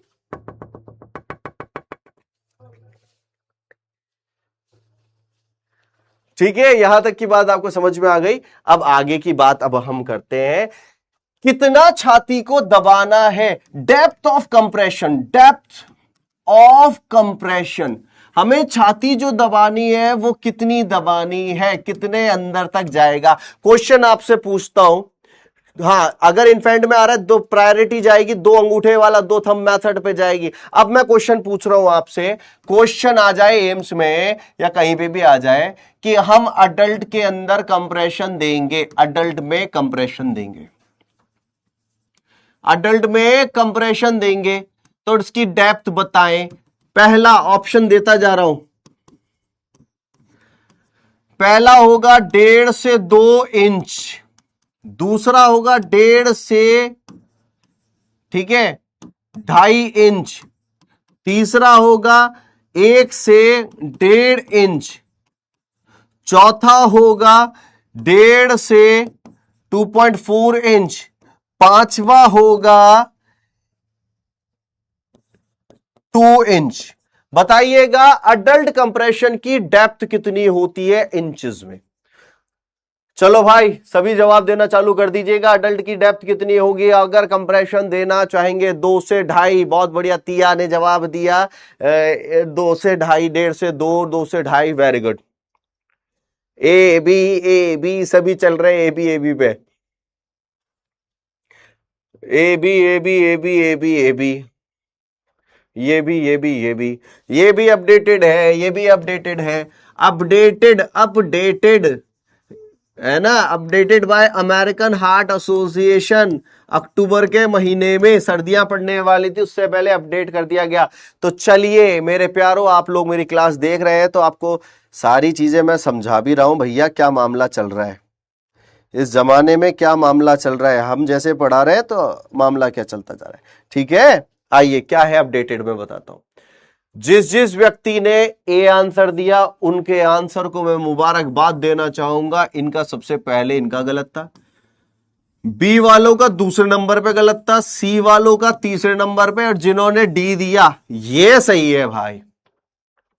आंसर यहां पर अब समझ लीजिएगा, पहले के समय पे हमें यहां 2.5 इंच तक याद कराया गया ना कि 2.5 इंच तक दबाते, 2.5 इंच को अब गोली मारो, अब जो होगा सिर्फ 2.4 इंचेस तक दबाना है, नॉट मोर देन 2.4,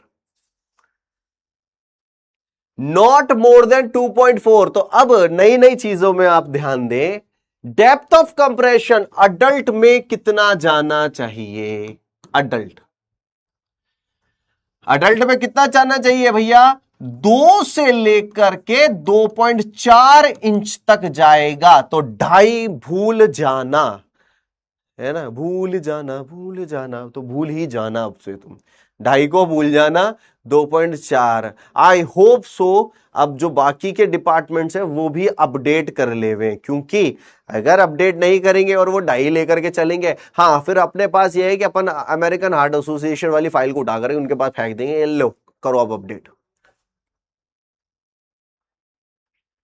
है ना। तो यहां पर अब आपको ये बात याद रखिएगा, 2 से 2.5। आइए छोटे बच्चों की तरफ चलते हैं, चिल्ड्रन, चिल्ड्रन के अंदर आपको 1.5 से लेकर के 2 इंच तक में चेस्ट कंप्रेशन। चिल्ड्रन के बाद इन्फेंट जो होते हैं, इन्फेंट में भैया यहां बताते चलना, सही है या नहीं है, चिल्ड्रन इन्फेंट में कितना होता है कंप्रेशन, इन्फेंट में कितना होता है भैया, 1.5 से 2 आपने बता दिया, इन्फेंट में कितना होता है, चेंज करते चलिएगा, इन्फेंट में कितना होता है,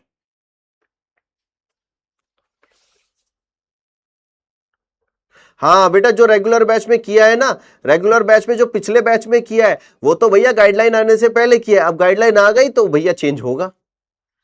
अब यहां पर क्या बोला गया, इन्फेंट में कितना, 1 से 1.5, यहां पर कितना बोला जा रहा है, 1 से 1.5 इंच तक में कंप्रेशन दिया जाएगा। और न्यूबॉर्न जो होता है, न्यूबॉर्न के लिए यहां पर 0.5 से लेके 0.75 इंच तक का कंप्रेशन जाता है। मेरे प्यारो ये बात याद रख लो, 1 इंच का मतलब है 2.54 सेंटीमीटर होता है, जनरली 2.5 मान के चलते हैं। बात समझ में आ गई है, अरे आ रही है, तो ये चीज को समझ लीजिएगा, यहां पर 0.5 से 1 इंच मत कर दीजिएगा, इतना इंच को करना है। तो मैंने अभी 2 अपडेटेड बताई, अभी और भी अपडेटेड है, वो चीजों को लेके चलेंगे भैया। तो हमने क्या करना है उसको एक बार क्विक रिवाइंड करते हैं और आगे कंटिन्यू करते हैं। ये टॉपिक अभी आप पढ़ोगे आपको पूरा क्लैरिफाई हो जाएगा किस प्रकार से क्या क्या है, और ये नोट्स भी अभी आपको ऐप के अंदर मिल जाएंगे, अपने पास पहुंच जाएंगे, ठीक है। तो अब यहां पर समझिएगा, मैं दोबारा से एक रिकैप बता रहा हूं, एक ट्री बना रहा हूं जिससे आपको क्लियर होगा। ये बीएलएस पढ़ाया मैंने, बीएलएस के अंदर मैंने बताया कि मैं जब रास्ते से जा रहा था, मेरे पास ना इंस्ट्रूमेंट्स ना मशीन ना कुछ भी नहीं था, बट मैं ये जानता था कि मैं जान बचाना है मुझे इसकी। तो मैंने एक पैटर्न मुझे सिखाया गया जिसको कहा गया सीपीआर, सीपीआर परफॉर्म किया गया। अब इस सीपीआर में क्या बोला गया कि आप जब सीपीआर दें तो आप इन इन पॉइंट्स का ध्यान रखें, ये मुझे रूल्स बताए गए, पॉइंट्स बताए गए। वो पॉइंट्स में से सीपीआर किनको दिया जाता है, मुझे ये भी बात समझाई गई, सीपीआर दिया जाता है जिनको कार्डियक अरेस्ट आया हुआ हो, या फिर जिसी को पल्मोनरी अरेस्ट आया हो, पल्मोनरी अरेस्ट उनको दिया जाता है। मैंने यही बात समझाई। फिर मैंने आपको समझाया कार्डियक अरेस्ट को देखना है तो पल्स को देखना पड़ेगा, रेस्पिरेटरी अरेस्ट को देखना है तो रेस्पिरेशन को देखना पड़ेगा, लंग्स को देखना पड़ेगा। अगर आप इनमें कंफर्म है तो आपको सीपीआर होगा, सीपीआर देना पड़ेगा। फिर मैंने बोला golden period to start CPR, time बताया, जल्दी से आप मुझे बताएं कितने टाइम में आप सीपीआर को स्टार्ट करते हैं, सीपीआर को कितने टाइम में स्टार्ट करते हैं। अपन सिर्फ पढ़ते जा रहे हैं, सुकून से पढ़ते चलो। अगर तुम मेरी क्लास में अब से यही होगा, रोज का एक टॉपिक और वो फिनिश। मैंने कहा सीपीआर जो हम देंगे, वो जो सीपीआर दिया जा रहा है वो कितने 4 मिनट्स। बेटा इसके ऊपर सवाल आ चुके हैं 4 मिनट, काफी बार 6 मिनट और इस प्रकार से दिया जाता है, कतई गलत जवाब है। हमें 4 मिनट के अंदर अंदर सीपीआर को स्टार्ट करना है। हमें कितने, हमें 4 मिनट के अंदर अंदर सीपीआर को स्टार्ट करना है। अब दूसरी बात सुनिएगा, इतनी बात हो गई।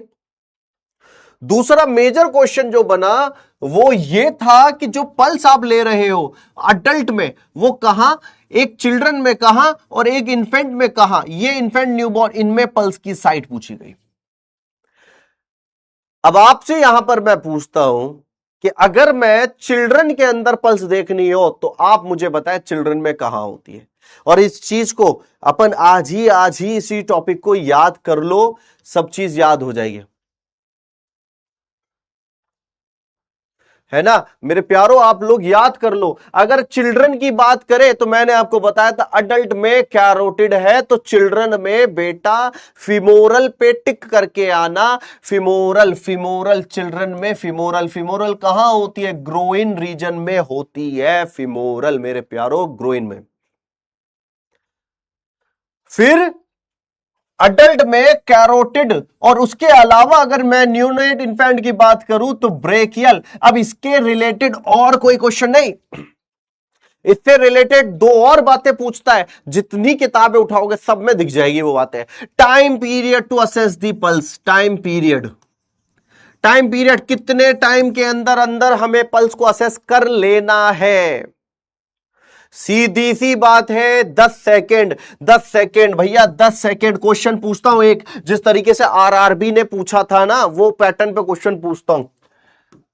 इन सीपीआर, आरआरबी का पूछा हुआ है 2013 का पेपर में, शायद 2013 के पेपर में। In CPR pulse is checked, pulse is checked for, CPR में पल्स चेक की जाती है। ऑप्शन दे रहा हूं ए बी सी डी। ए दिया गया 5 से 8 सेकेंड, बी दिया गया 10 से 15 सेकेंड, सी दिया गया आपका 10 से लेकर के 20 सेकेंड, डी दिया गया 5 से 15 सेकेंड। ठीक है ना। अब आप इसमें आप क्या करेंगे, सबसे पहला इसमें आप क्या करेंगे, कितने टाइम में आप पल्स चेक करेंगे। याद रखिएगा, थोड़ा सा पैटर्न को याद रखिएगा। हो सकता है जो मैंने आपको याद करवा दिया 5 से 10 सेम एग्जैक्ट ऐसा ना आए, बट इससे मिलता जुलता ही टिक करके आना। अरे सीधी सी यार गणित है, यहां पर 5 से 8 सेकेंड, 5 से 8 सेकेंड। ठीक है। अब मान लीजिए उसने क्या कहा, उसने ये कहा कि यहां पर ऑप्शन में थोड़ी सी हेरफेर कर दी, 15 से 20, और इसको भी थोड़ा सा चेंज कर दिया, लेस देन 2 सेकेंड, है ना। और ए दे दिया, आपका मान लीजिए नन ऑफ दीज। बताओ इसमें से क्या करोगे, ऐसे अगर ऐसा आ जाए तो, ऐसा आ जाए तो ये चीज पे डरना मत। अगर मैंने आपको ये पढ़ाया 5 से 10 तो ऑथेंटिक है 5 से 10। काफी क्वेश्चंस में आपका जज्बा चेक किया जाएगा कि आपके अंदर कितनी समझ है। यहां बच्चे पता है क्या प्रदर्शन करेंगे, 10 से 15 सेकेंड, जबकि आंसर पता है क्या सही जाएगा, ये। अरे 10 से 15 सेकेंड का मतलब है, मैंने पल्स चेक करना चाहा तो मैं इनकी बात पे सहमत हो चुका हूं, 11 सेकेंड तक भी कर लेंगे, 12 सेकेंड पे भी कर लेंगे, 13 पे भी कर लेंगे, 14 पे भी, मैं इस पे बात पे सहमत हूं। मैंने आपको सहमति दिलवाई इस पे 5 से 10, तो 5 से 10 अड़ जाना, 5 से 10, 5 से 10 पे अड़ जाना। बात समझ में आ रही है। आइए अब मैं आगे की तरफ बढ़ता हूं। यहां तक हमने पॉइंट का पढ़ा कि भैया जब हम सीपीआर देते हैं तो पहला है सीन सेफ्टी, सीन को सेव करना, सीन सेफ्टी के बाद चेक रेस्पॉन्स के बाद कॉल फॉर हेल्प के बाद start compression.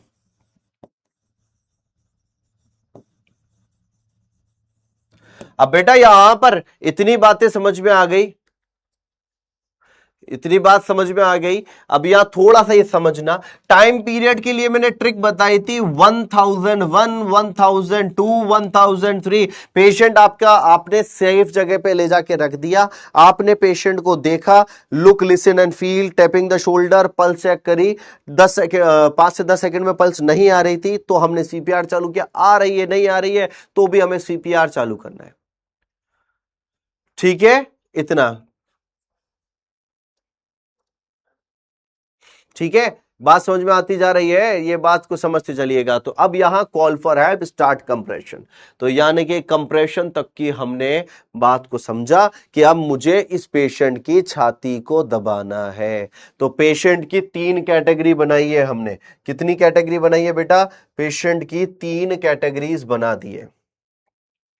Category number 1 adult, category number 2 children, category number 3 infant या फिर न्यूबॉर्न। ठीक है, इन्फेंट या फिर न्यूबॉर्न। अडल्ट के अंदर पल्स हमने कैरोटिड को देखा, कैरोटिड को पसंद किया। चिल्ड्रन में हमने फिमोरल को दिया, और उसके बाद हमने यहां पर किया, क्या किया भैया? ब्रेकियल को पसंद किया। यहां पर हमने पेशेंट को 2 हैंड्स का प्रयोग करके कंप्रेशन दिया, यहां 1 हैंड का प्रयोग किया, और यहां पर मैंने 2 फिंगर्स को हटा दिया है। अब मैं 2 फिंगर्स का प्रयोग नहीं करूंगा, 2 थंब का प्रयोग करूंगा, और अगर जरूरत पड़ी थंब से नहीं हुआ तो 1 हैंड पे चला जाऊंगा। ये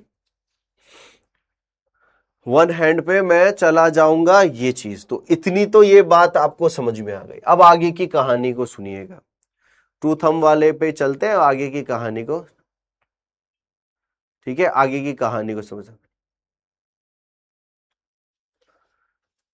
ठीक है। आवाज और वीडियो आ रही है सभी को? आवाज और वीडियो आ रही है ना? चलिए अब आगे की कहानी को सुनिएगा। अब सवाल ये चीज पूछी जाती है कि हम जो छाती दबा रहे हैं, ये हम जो छाती दबा रहे हैं, ये यहां पर मैं अब थोड़ा सा मैं आपको बता दूं, ये पुराने बच्चों को भी मैंने पढ़ाया है ना, जो 2 से 2.5। तो लेटेस्ट अपडेट में क्या आ गया? 2.5 नहीं करना, अब 2.4 इंचेस करना है, इसको हमें उड़ा देना है। तो अब भैया तैयार हो जाइएगा। ठीक है, दोनों बातें तैयार हो जाइएगा। फिर पुराने बच्चों ने क्या क्या पढ़ा था? पुराने बच्चों ने पढ़ा था 2 फिंगर उड़ा दीजिएगा, नहीं आएगा, थंब 2 थंब, 2 थंब का इस्तेमाल करना है, ये याद रखिएगा। तो भैया पुराने बच्चों ये चीज को याद रखिए। ठीक है, बात समझ में आ गई? बात समझ में आ गई? चलिएगा, चलिए तो अब आगे की कहानी पे हम चलते हैं। आगे की कहानी पे चलते हैं। तो बेटा रुतबा और शामिक याद रखना, अगर अडल्ट की कैटेगरी होती है तो 18 से प्लस में अडल्ट को कैरोटिड, 1 से लेकर के यानी कि चिल्ड्रन की कैटेगरी होती है तो फिमोरल, और उससे नीचे वाली को ब्रेकियल कहते हैं। ठीक है, ठीक है, तो चलिएगा, इतनी बात समझ में आ गई है। तो वाईटी के माध्यम से बच्चों को यह बात पता लग जाएगी अपने आप कि किस प्रकार से क्या क्या हो रहा है। अब मैं आपको बताता हूं, कंप्रेशन देने के लिए कंप्रेशन की रेट ये डिसाइड की गई। Rate of compression, rate of compression, rate of compression का मतलब क्या है कि मुझे कंप्रेशन जो देने हैं, ऐसे बैठ गया तो 1 आराम से उठ के 2 3 ऐसे देना, या 1 2 3 4 5 ऐसे देना है। तो आपको यहां पर थोड़ा सा याद रखना है कि जो रेट ऑफ कंप्रेशन है, तो जो रेट ऑफ कंप्रेशन है वो कितना रहने वाला है, रेट ऑफ कंप्रेशन जो है वो कितना रहने वाला है, ये आपको ध्यान रखना है। भैया आप सभी को समझ में आ रहा है?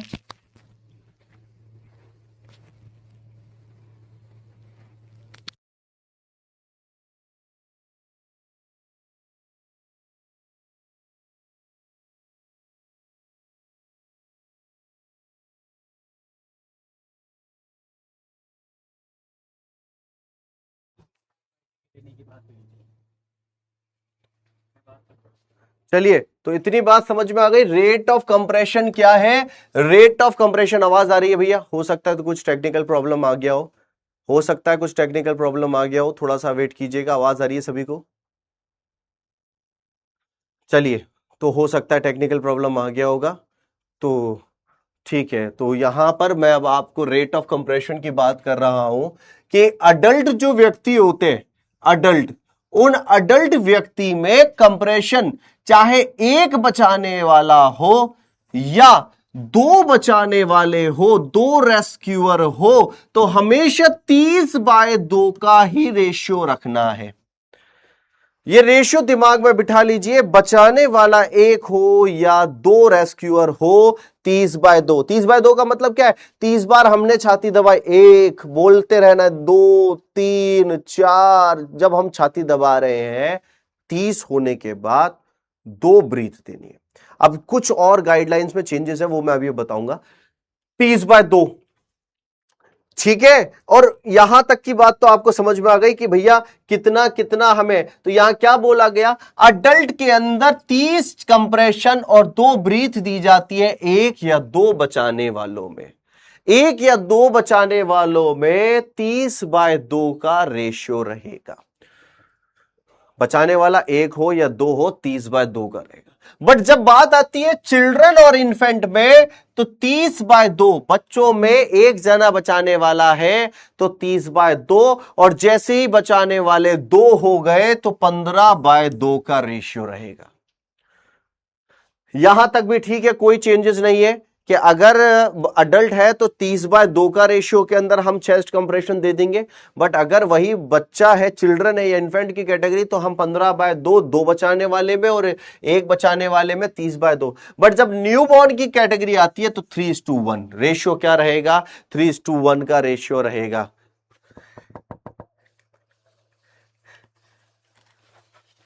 3:1 का रेशियो रहेगा।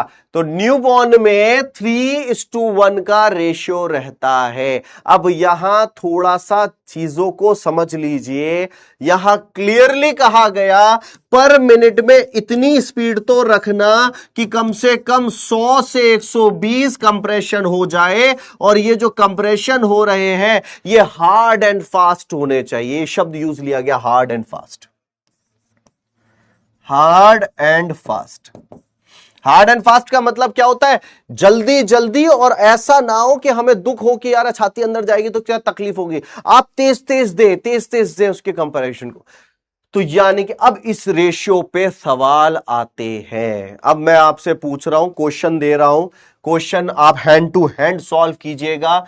मैंने आपसे बोला दो रेस्क्यूअर है, दो रेस्क्यूअर इन चिल्ड्रन, चिल्ड्रन में दो रेस्क्यूअर रखे हैं अपन ने, और इनमें रेशियो पूछ रहा हूं मैं। अब आपको जवाब देना है इनमें क्या आंसर देंगे। 15 नहीं, 30/4, ठीक है, ठीक है, 60/4, 30/1, या फिर 15/1। जवाब दीजिएगा। रेस्क्यूअर मैंने आपको बता दिया, 2 रेस्क्यूअर्स इन चिल्ड्रन, आपको आंसर देना है। एक आंसर, एक ऑप्शन ई भी डाल दिया जाए तो भी आप अब अपना जवाब दीजिएगा। ई, इनमें से कौन सा है? ई दे दिया, ऑल, डी, ई के बाद एफ दे दिया, नन। क्या याद करवा रहा हूं मैं? बच्चों ने बोला D, very good, C D C D. यही मैं उम्मीद कर रहा था कि मेरे स्टूडेंट बताएं सी होगा डी होगा। शाबाश, इसीलिए मैंने ये क्लास को थोड़ा लंबा चलता जा रहा है। ए डी सी डी, ए बोलने वाले और सी। शाबाश, मैं यही चाहता था। ज्यादातर बच्चों ने डी का जवाब दिया है, ए बहुत कम है जिन्होंने दिया, क्योंकि इन बच्चों ने ये माना ही नहीं है, इन बच्चों ने ये माना ही नहीं है। अब मेरी बात सुनिएगा, मैंने ये क्वेश्चन इसलिए पूछता हूं कि तुम्हारे दिमाग में ये बात बैठ जाए कि ये कोई मैथ का सवाल नहीं है, ये आप मैथ रीजनिंग का सवाल नहीं है, ये कोई वैल्यू, कोई डिविजनल वैल्यूज के तौर पे नहीं होती। ये जो रेशियो आपको मैंने पढ़ाया है, इसका मतलब होता है, ये डिनोट करता है 30 कंप्रेशन देने के बाद 2 ब्रीथ। इसका मतलब होता है 30 कंप्रेशन देने के बाद 4 सांसें। इसका मतलब होता है 60 कंप्रेशन देने के बाद लगातार 4 बार हवा। इसका मतलब होता है 30 कंप्रेशन के बाद 1 हवा। इसका मतलब होता है 15 कंप्रेशन के बाद 1 हवा। इसका मतलब होता है सारे गलत, तुम सारे गलत। इसका मतलब है मैं सही। ये गलती है रेलवे में या बाकी एग्जाम में जो तुम रहे हो ना, वो चीज ये है। तो मेरी बात को सुनो। यहां पर ये जो मैंने रेस्क्यूअर और ब्रीथ ये रेशियो बताया, ये पहाड़े की तरह डिवाइड करने के लिए नहीं दिया था मैंने। बात समझ में आ गई? मैंने तुम्हें याद करा दिया। अडल्ट व्यक्ति मिलता है, तुम बचाने वाले 1 या तुम बचाने वाले 2 या 3 या 4 कितने भी हो, 30 बार छाती दबेगी और उसके बाद 2 सांस। 30 बार छाती दबेगी, 2 बार सांस। आंसर निकला गलत, तुम सब गलत। 30 बार छाती, 2 बार सांस। तो इसलिए गलत मत करना। काफी किताबों में तुमने देखा होगा बच्चे टिक करके आ गए, उन्होंने आंसर क्या माना और क्या हो गया। दूसरा, चिल्ड्रन के अंदर मैंने क्या याद करवाया, चिल्ड्रन और इन्फेंट में इन 2 की कैटेगरी को साथ रखना। अब इनमें मैंने याद कराया, 1 बचाने वाला है तो हमें 30/2 को ही फॉलो करना है। 30 छाती, 2 बार कंप्रेस, 2 बार ब्रीथ। 30 बार छाती, 2 बार ब्रीथ ही फॉलो होगी। बट जब मैंने कहा 2 रेस्क्यूअर्स है तो 2 रेस्क्यूअर्स में 15/2, 15 बार छाती, 15 बार छाती, 2 बार ब्रीथ, 15 बार छाती, 2 बार ब्रीथ। और जब मैंने बात करी न्यूबॉर्न की, तो न्यूबॉर्न में तो 3 बार छाती, 1 बार ब्रीथ।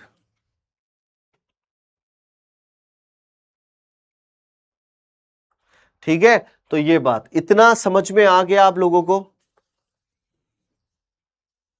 यहां पर एक बच्चा बोल रहा है, बच्चे उठ उठ के सो करके आते हैं काफी।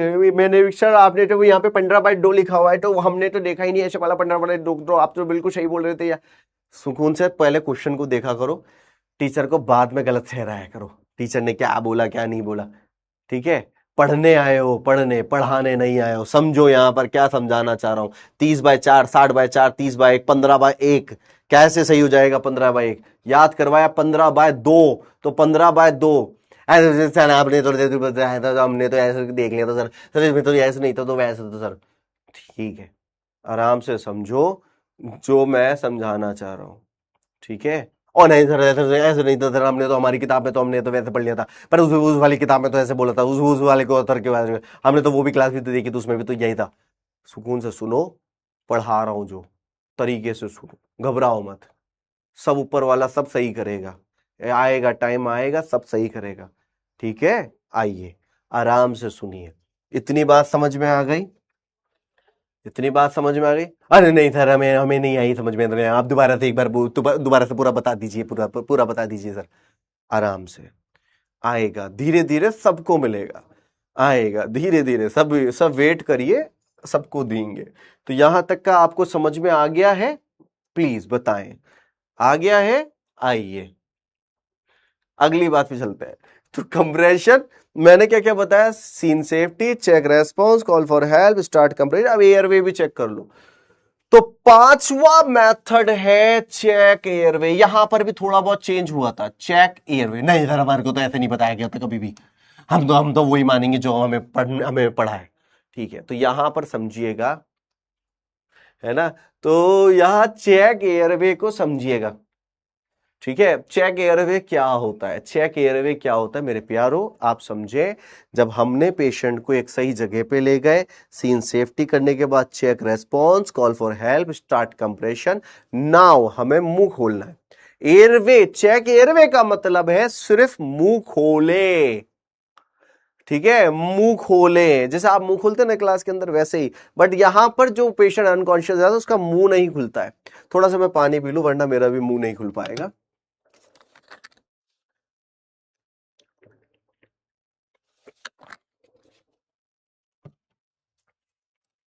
चलिए, तो हम दोबारा पढ़ते हैं। चेक एयरवे, चेक एयरवे का मतलब है it is a method in which It is a method in which airway of the patient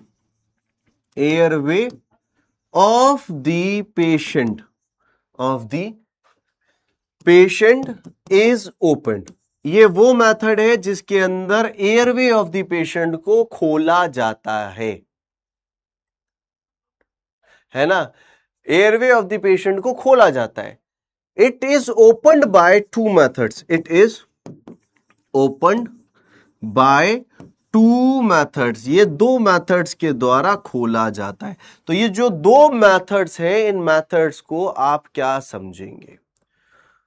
इन दो मेथड्स का क्या क्या नाम है? पहला तो होता है head tilt and chin lift manoeuvre. Chin lift मैन्योवर.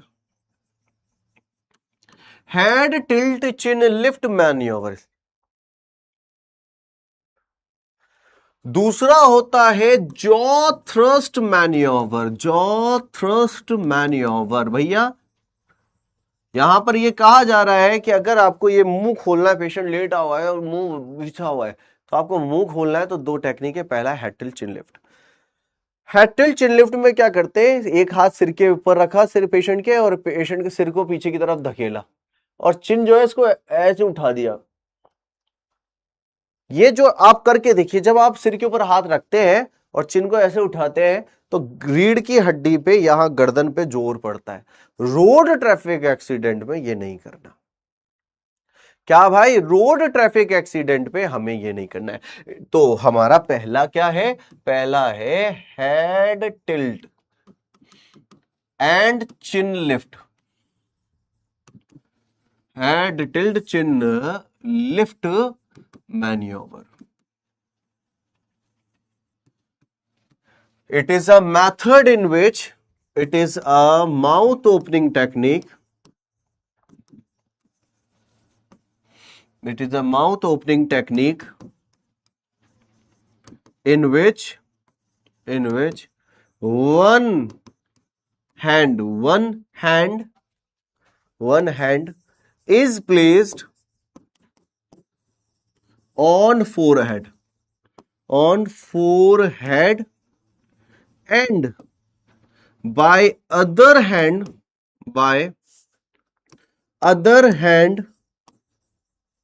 chin is lifted.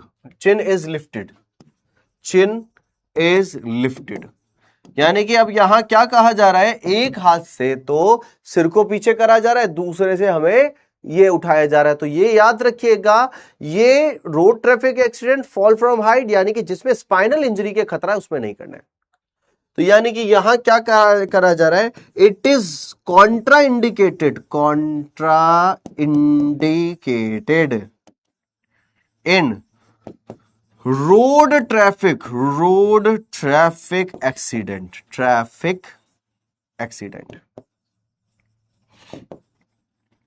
fall from height. Road traffic accident, fall from height, यानी कि इंजरी टू स्पाइन. जहां हमें लगे इंजरी टू स्पाइन, वहां नहीं करना है. तो ये है head tilt chin lift manoeuvre. But इसके अलावा दूसरा मैन्योवर जो होता है, जिसको कहा जाता है जॉ थ्रस्ट मैन्योवर. भैया जॉ थ्रस्ट मैन्योवर क्या होता है? ये आपको मैं दिखाता हूं एक डायग्राम से. जॉ थ्रस्ट मैन्योवर किसे कहते हैं? जॉ थ्रस्ट मैन्योवर बेटा, जॉ थ्रस्ट मैन्योवर, भैया जॉ थ्रस्ट मैन्योवर ऐसे ही समझा देते हैं. 3D की जगह हम खुद को समझाते हैं, खुद की तरफ से समझाते हैं. जॉ थ्रस्ट मैन्योवर होता है कि आपने एक व्यक्ति के, ये तो हेड टिल्ट चिन लिफ्ट हो गया, आपने एक व्यक्ति के जबड़े को कुछ इस प्रकार से किया. Only movable bone of the skull, जबड़ा. ठीक है, आपने ऐसे किया, आपने ऐसे भी कर सकते हो. ये है जॉ थ्रस्ट. इसके अंदर रीढ़ की हड्डी को आपको मूव नहीं करना है. इसमें आपको रीढ़ की हड्डी को मूव नहीं करना है. बात समझ में आ रही है? रीढ़ की हड्डी को मूव नहीं करना, सिर्फ जबड़े को मूव करना है। तो यहां पर आप जॉ थ्रस्ट मैन्योवर का प्रयोग करेंगे। तो जॉ थ्रस्ट मैन्योवर में क्या होता है, put one hand on the head and यहां पर ये देखिए हेड टिल्ट, तो ये हो गया जॉ थ्रस्ट पे। Safest method use in spine injury susceptible patient, open the mouth by moving the jaw only. हम सिर्फ जॉ को खोल करके मूव करवा देंगे, देखेंगे। तो यानी कि आपको यहां क्या कहा जा रहा है, jaw thrust manoeuvre, it is a method, it is a mouth opening technique, mouth opening technique in which it is a mouth opening technique in which, क्या टेक्निक है, in which only jaw are moved by hands। हम सिर्फ jaw, जबड़े को हिला रहे हैं, move कर रहे हैं हाथों की तरह। ठीक है, तो यानी कि आपको क्या देखने को मिल रहा है, जॉ थ्रस्ट मैन्योवर देखने को मिल रहा है। तो मेरे प्यारों, ये बात, अभी तक की बात आप सभी को याद हो गई? मुझे बताएं, सच्ची सच्ची बताएं, याद हो गई? और मैं चाहता हूं मेरी क्लास फंडा है ना, तुम याद करते चलो, साथ के साथ याद करते चलो, याद करते चलो, साथ के साथ याद करते चलो। होता जा रहा है क्या, याद होता जा रहा है? जल्दी से बताइएगा, जल्दी से बताइएगा। जॉ थ्रस्ट मैन्योवर का तक का हो गया। सिर्फ हमने अभी तक मुंह खोल के देखा है, हमने पेशेंट को सीन सेफ्टी कराया, चेक रेस्पॉन्स करवाया, कॉल फॉर हेल्प कराया, है ना, है ना, ये हो scene safety, check response, call for help करवाया, स्टार्ट कंप्रेशन करवाया, एयरवे को खोल लिया है। अब एयरवे को खोलने के बाद, अब आ जाओ मेरे प्यारो, यहां तक एयरवे खोल लिया। अब एयरवे के अंदर कुछ फंसा हुआ है, तो उस फंसे हुए को निकालना है। इसमें आया मॉडिफिकेशन, इसके अंदर मॉडिफिकेशन आया। तो यानी कि अब क्या है, foreign body obstruction, foreign body obstruction removal. Foreign body का ऑब्स्ट्रक्शन हो गया, तो क्या हम कैसे निकाल सकते हैं? यहां याद रखिएगा, फॉरेन बॉडी ऑब्स्ट्रक्शन। अभी तक तो मुंह खोला था, अब उसके मुंह के अंदर कुछ फंसा हुआ है, तो क्या है? तो देखिएगा, पहले मैंने एक चीज बताई थी। एक चीज क्या बताई थी? अडल्ट हो या चिल्ड्रन हो, तो मैंने आपको पढ़ाया था कि बेटा अडल्ट हो या चिल्ड्रन हो तो हमें हैमलिच मैन्योवर का प्रयोग करना है। पेशेंट को आगे खड़ा किया, यहां पर ज़िफॉइड के नीचे एब्डोमेन के ऊपर हमने ऐसे किया और जर्क्स दे देते थे 5। यही बताया था ना, जिसको क्या कहा जाता है, एब्डोमिनल थ्रस्ट। एब्डोमिनल थ्रस्ट बताया गया था मैंने, मेरे द्वारा, है ना। और फिर मैंने इन्फेंट और न्यूबॉर्न के लिए क्या बताया था? इन्फेंट हो या न्यूबॉर्न और छोटा बच्चा हो, तो उसके लिए बताया था बच्चे को आगे ऐसे लेटाना और उसके कंधे के शोल्डर ब्लेड्स के बीच में ऐसे पकड़ना। यहां पर समझना, ये वाला डायग्राम ही पढ़ाया था ना, आज से पहले यही चल रहा था। अब जो चेंज हुआ है वो समझ लेना, क्या है चेंज। आज से पहले हमें कुछ चीज को, किसी के गले में कुछ, सांस की नली में कुछ अटक जाता है तो हम निकालते हैं, तो इस मेथड को तो कहते हैं एब्डोमिनल थ्रस्ट मैन्योवर कहते हैं। इसमें करते क्या है, पेशेंट पीछे खड़ा हुआ है ना, पेशेंट आगे है, पीछे ये खड़ा हुआ है, तो इसने क्या किया, एक ऐसी फिस्ट बनाई। फिस्ट बनाने के बाद स्टर्नम के नीचे जो पेट वाला सा आ जाता है सॉफ्ट सॉफ्ट, वहां रखा और ऐसे दबा दिया, 1 2 3 4 5। इसको कहते हैं हैमलिच मैन्योवर। हैमलिच मैन्योवर, एक हैमलिच वाल्व भी पढ़ाऊंगा, तो आपको याद रखना हैमलिच मैन्योवर, और इसको एब्डोमिनल थ्रस्ट भी कहा जाता है। एब्डोमिनल थ्रस्ट, एब्डोमिनल थ्रस्ट मैन्योवर भी कहा जाता है, हैमलिच भी कहते हैं, एब्डोमिनल थ्रस्ट। क्या कर रहे हैं, पेट के ऊपर जोर लगा रहे हैं, ठीक है। तो एब्डोमिनल थ्रस्ट, या और ये वाला जो मैंने आपको बताया था, ये 5 बैक स्लैप के नाम से, कि शोल्डर ब्लेड के बीच में बच्चों के 5 बार तेज तेज मारे, जिससे कि क्या होगा, वो चीज होगी डिस्लॉज हो जाएगी, आगे की तरफ बच्चों को झुका दे, डिस्लॉज हो जाएगी। बात समझ में आ गई? ठीक है, अब यहां चेंजेस को समझिएगा बेटा, चेंजेस को समझिएगा, चेंजेस क्या क्या है, ठीक है, चेंजेस को मैं समझाता हूं, आगे की पूरी कहानी को समझाता हूं क्या क्या कहानी है। तो हमने अभी तक तो ये समझ लिया, फॉरेन बॉडी ऑब्स्ट्रक्शन में ये वाला मामला चल रहा था 5 बैक स्लैप, प्रीवियस था 5 बैक स्लैप, पहले के टाइम का था ये। अब इसको थोड़ा सा मॉडिफाई किया जा रहा है, ओल्ड गाइडलाइन, ओल्ड गाइडलाइन। अब न्यू गाइडलाइन के हिसाब से क्या है, न्यू गाइडलाइन, न्यू गाइडलाइन के हिसाब से ये बोला गया कि एक व्यक्ति अडल्ट हो, अडल्ट व्यक्ति हो तो अडल्ट व्यक्ति के अंदर हमें क्या करना है, 5 बैक स्लैप देने हैं, पहले पीछे की तरफ 5 बार back slap and 5 abdominal thrust. Direct abdominal thrust नहीं देना है, 5 back slap and then abdominal thrust दिया जाएगा। ये जो 2025 की गाइडलाइन है उसके अंदर का मॉडिफिकेशन है। तो ये टॉपिक ऐसा है जिससे बहुत ज्यादा सवाल आते हैं, बहुत ज्यादा सवाल आते हैं। तो भैया बहुत ज्यादा के चक्कर में अब आपको याद रखना है यही चीज। बात समझ में आ गई? ठीक है।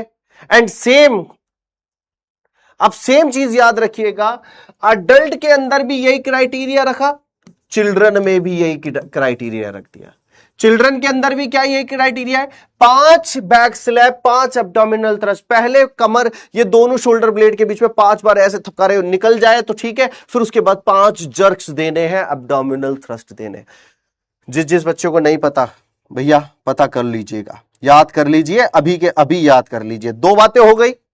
नेक्स्ट चीज, नेक्स्ट चीज, यहां पर इन्फेंट के लिए क्या कहा गया, यहां समझिएगा, 5 back slap, 5 abdominal thrust, 5 back slap देखिए, एब्डोमिनल थ्रस्ट अब्डोमेन पे रखा गया। इन्फेंट के लिए गाइडलाइन आई 5 बैक स्लैप के साथ 5 back slap and chest thrust देना है, चेस्ट थ्रस्ट, 5 चेस्ट थ्रस्ट। यहां पर ये चेंज है किसके अंदर, इन्फेंट में। अरे इन्फेंट में क्या करना है, इन्फेंट में आपको ये करना है, छोटा जो बच्चा होगा उसको आगे झुका करके वही 5 बार ऐसे करिए। नहीं हुआ ठीक तो हमने क्या करना है, हम एब्डोमेन पे रख रहे थे ना हाथ को, हाथ को थोड़ा सा चेस्ट के ऊपर रखिए, अब दबाइए चेस्ट को।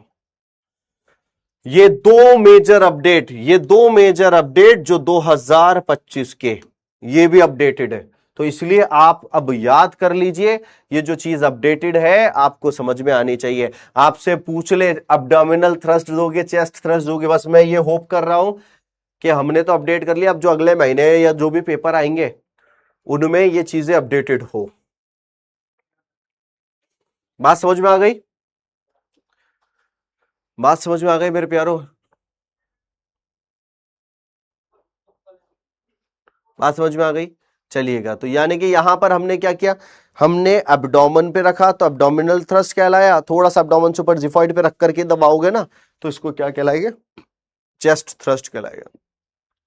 तो ये वाली तो बात हो गई, ये जो अपडेटेड बात है। अब आगे की बात समझिएगा, यहां तक की बात हमने करी कि हमने पेशेंट के मुंह से हमने एयरवे को क्लीन करवा दिया, एयरवे क्लीन। अब एयरवे क्लीन होने के बाद, एयरवे क्लीन होने के बाद क्या करते हैं, एयरवे क्लीन होने के बाद ब्रीथ देते हैं। Provide mouth to mouth breath in adult by pinching the nose. हम माउथ टू माउथ देते हैं अडल्ट में, पिंचिंग द नोज, नाक को बंद किया, हमारी नाक को नहीं, पेशेंट की नाक को बंद किया, हमारे होठ, हमारा होठ के साथ साथ हमारा पेशेंट का होठ, उसको टच किया, और जब आप हवा दें छाती के मूवमेंट को देखें, छाती अप एंड डाउन हो रही है नहीं।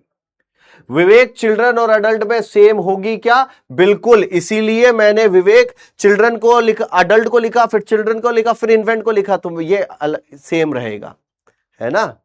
मैंने लिखा हुआ है, दामिनी आप आराम से आंखें खोले, गर्म पानी का प्रयोग करें, आपको देखने को मिलेगा। क्योंकि मेरे स्टूडेंट मैं जानता हूं थोड़ा सा परेशान है जिंदगियों से, यहां पर मैंने अडल्ट लिखा, अडल्ट के बाद चिल्ड्रन के लिए 2 ऐसे वाले एरो लगाए, जिससे कि मतलब होता है कि जैसा इसमें वैसा इसमें। फिर मैंने बोला कि इन्फेंट जो है उसमें ऐसा होगा, थर्स्ट पे करना है, बात समझ में आई। और अगर न्यूबॉर्न के भी अटक जाए तो भैया न्यूबॉर्न में भी यही करना है।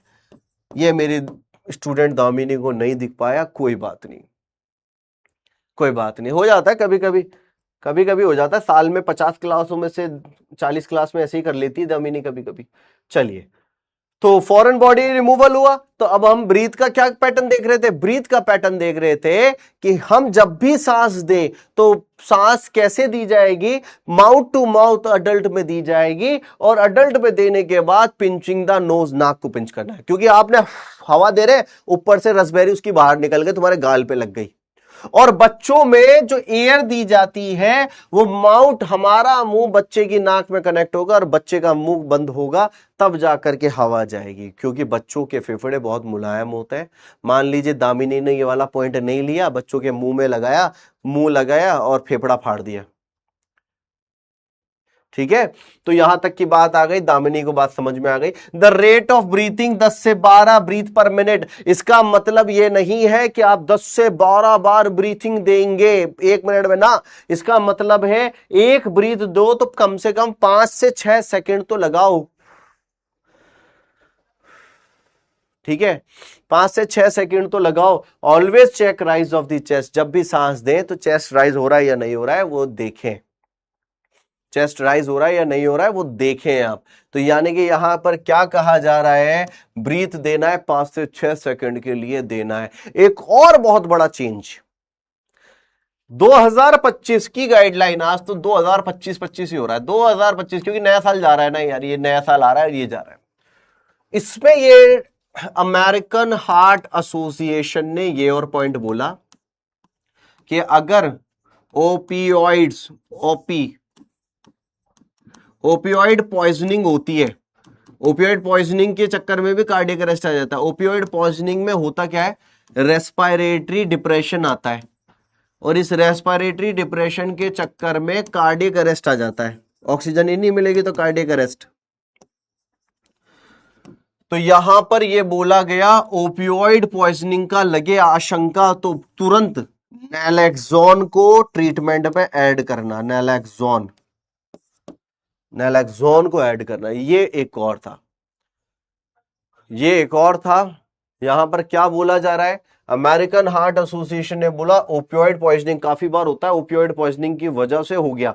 ये पॉइंट है, जैसे बीएलएस में तो कहां आएगा, बट पॉइंट है, ओपियोइड पॉइजनिंग हुई भी है। तो ओपियोइड पॉइजनिंग में क्या होता है? रेस्पिरेटरी डिप्रेशन होता है, हाइपोक्सिया होता है और हमारे कार्डियक अरेस्ट हो जाए।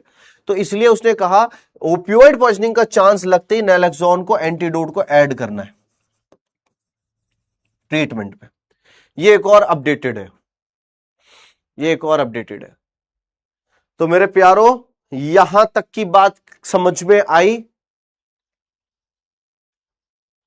यहां तक की बात समझ में आई? अगली बात और सुनाता हूं। अगली बात क्या बोली गई कि एक रेस्क्यूअर को, one rescuer should do CPR for at least 2 minutes. एक बंदा जो है वो 2 मिनट तक सीपीआर करेगा, और 2 मिनट का मतलब है 5 साइकिल, 5 साइकिल तक करेगा। नेक्स्ट क्या बोला गया? After 5 cycle, next rescuer will take the position. भैया पहले के 2 मिनट यानी 5 साइकिल तक, तो 5 साइकिल का मतलब है 30 compression 2 breath, 30 compression 2 breath, 30 compression 2 breath, 30 compression 2 breath, 30 compression 2 breath. ये होने के बाद एक व्यक्ति होने के बाद हट जाएगा और दूसरा व्यक्ति सांस देगा, मतलब साइकिल करेगा। और जैसे मान लीजिए ये व्यक्ति ऐसे लेटा हुआ है, हम सीपीआर दे रहे हैं, 2 व्यक्ति है बचाने वाले, मैं यहां पर बैठ के सीपीआर दे रहा हूं, मेरा साथी यहां पे ब्रीथ दे रहा है। तो मैंने जब 5 बार 30/2, 30/2, 30/2, 30/2, 30/2 कर दिया, अब मैं क्या करूंगा? मैं इसकी जगह पे आऊंगा, ये यूं हो जाएगा। तो हमेशा जो मूवमेंट होना चाहिए वो क्लॉकवाइज होना चाहिए। कैसा होना चाहिए? क्लॉकवाइज। ये याद रखिएगा, the movement should be clockwise. The movement of position change, the movement of position change should be clockwise, should be clockwise, should be clockwise। जो मूवमेंट होगा क्लॉकवाइज होगा। तो ये मूवमेंट हमेशा कैसा होना चाहिए? क्लॉकवाइज होना चाहिए। बात समझ में आ गई। और रहने की बात ये है सीपीआर कितनी बार दे सकते हैं साहब? तो सीपीआर जब तक हेल्प ना आ जाए, continue CPR, continue CPR till patient recovery, patient की रिकवरी तक, और अंटिल हेल्प कम, और अंटिल हेल्प अराइज। जब तक हेल्प ना आ जाए तब तक दो, वरना पेशेंट रिकवर ना हो जाए तब तक दो। 30 मिनट 40 मिनट भी दिए तो भैया ये याद रखिएगा। इतनी बात समझ में आ गई है? मेरे को ये बताइएगा, इतनी बात समझ में आ गई है? अगर एक क्वेश्चन मैं आपसे पूछ रहा हूं, और ये प्रेग्नेंट लेडी में कहां, प्रेग्नेंट लेडी है, इस प्रेग्नेंट लेडी में कंप्रेशन किस प्रकार से रहेगा? ये क्वेश्चन मैं तुम्हारे लिए, ये तो टॉपिक तो कंप्लीट हो गया। कंप्रेशन किस प्रकार से रहेगा? प्रेग्नेंट लेडी में कंप्रेशन किस प्रकार से रहेगा? राम जी हमारा भी फर्स्ट लाइव ही इस बैच पे। अरे ठीक है दामिनी साहू, ठीक है। तो अंजलि चुप हो गई, वरना अंजलि भी बोलने में कम नहीं रहती अभी। प्रेग्नेंट लेडी में कंप्रेशन किस प्रकार से रहेगा?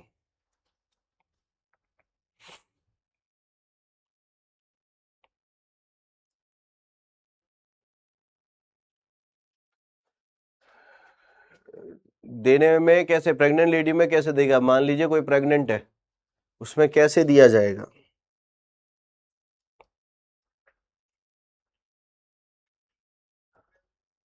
बताओ भाई।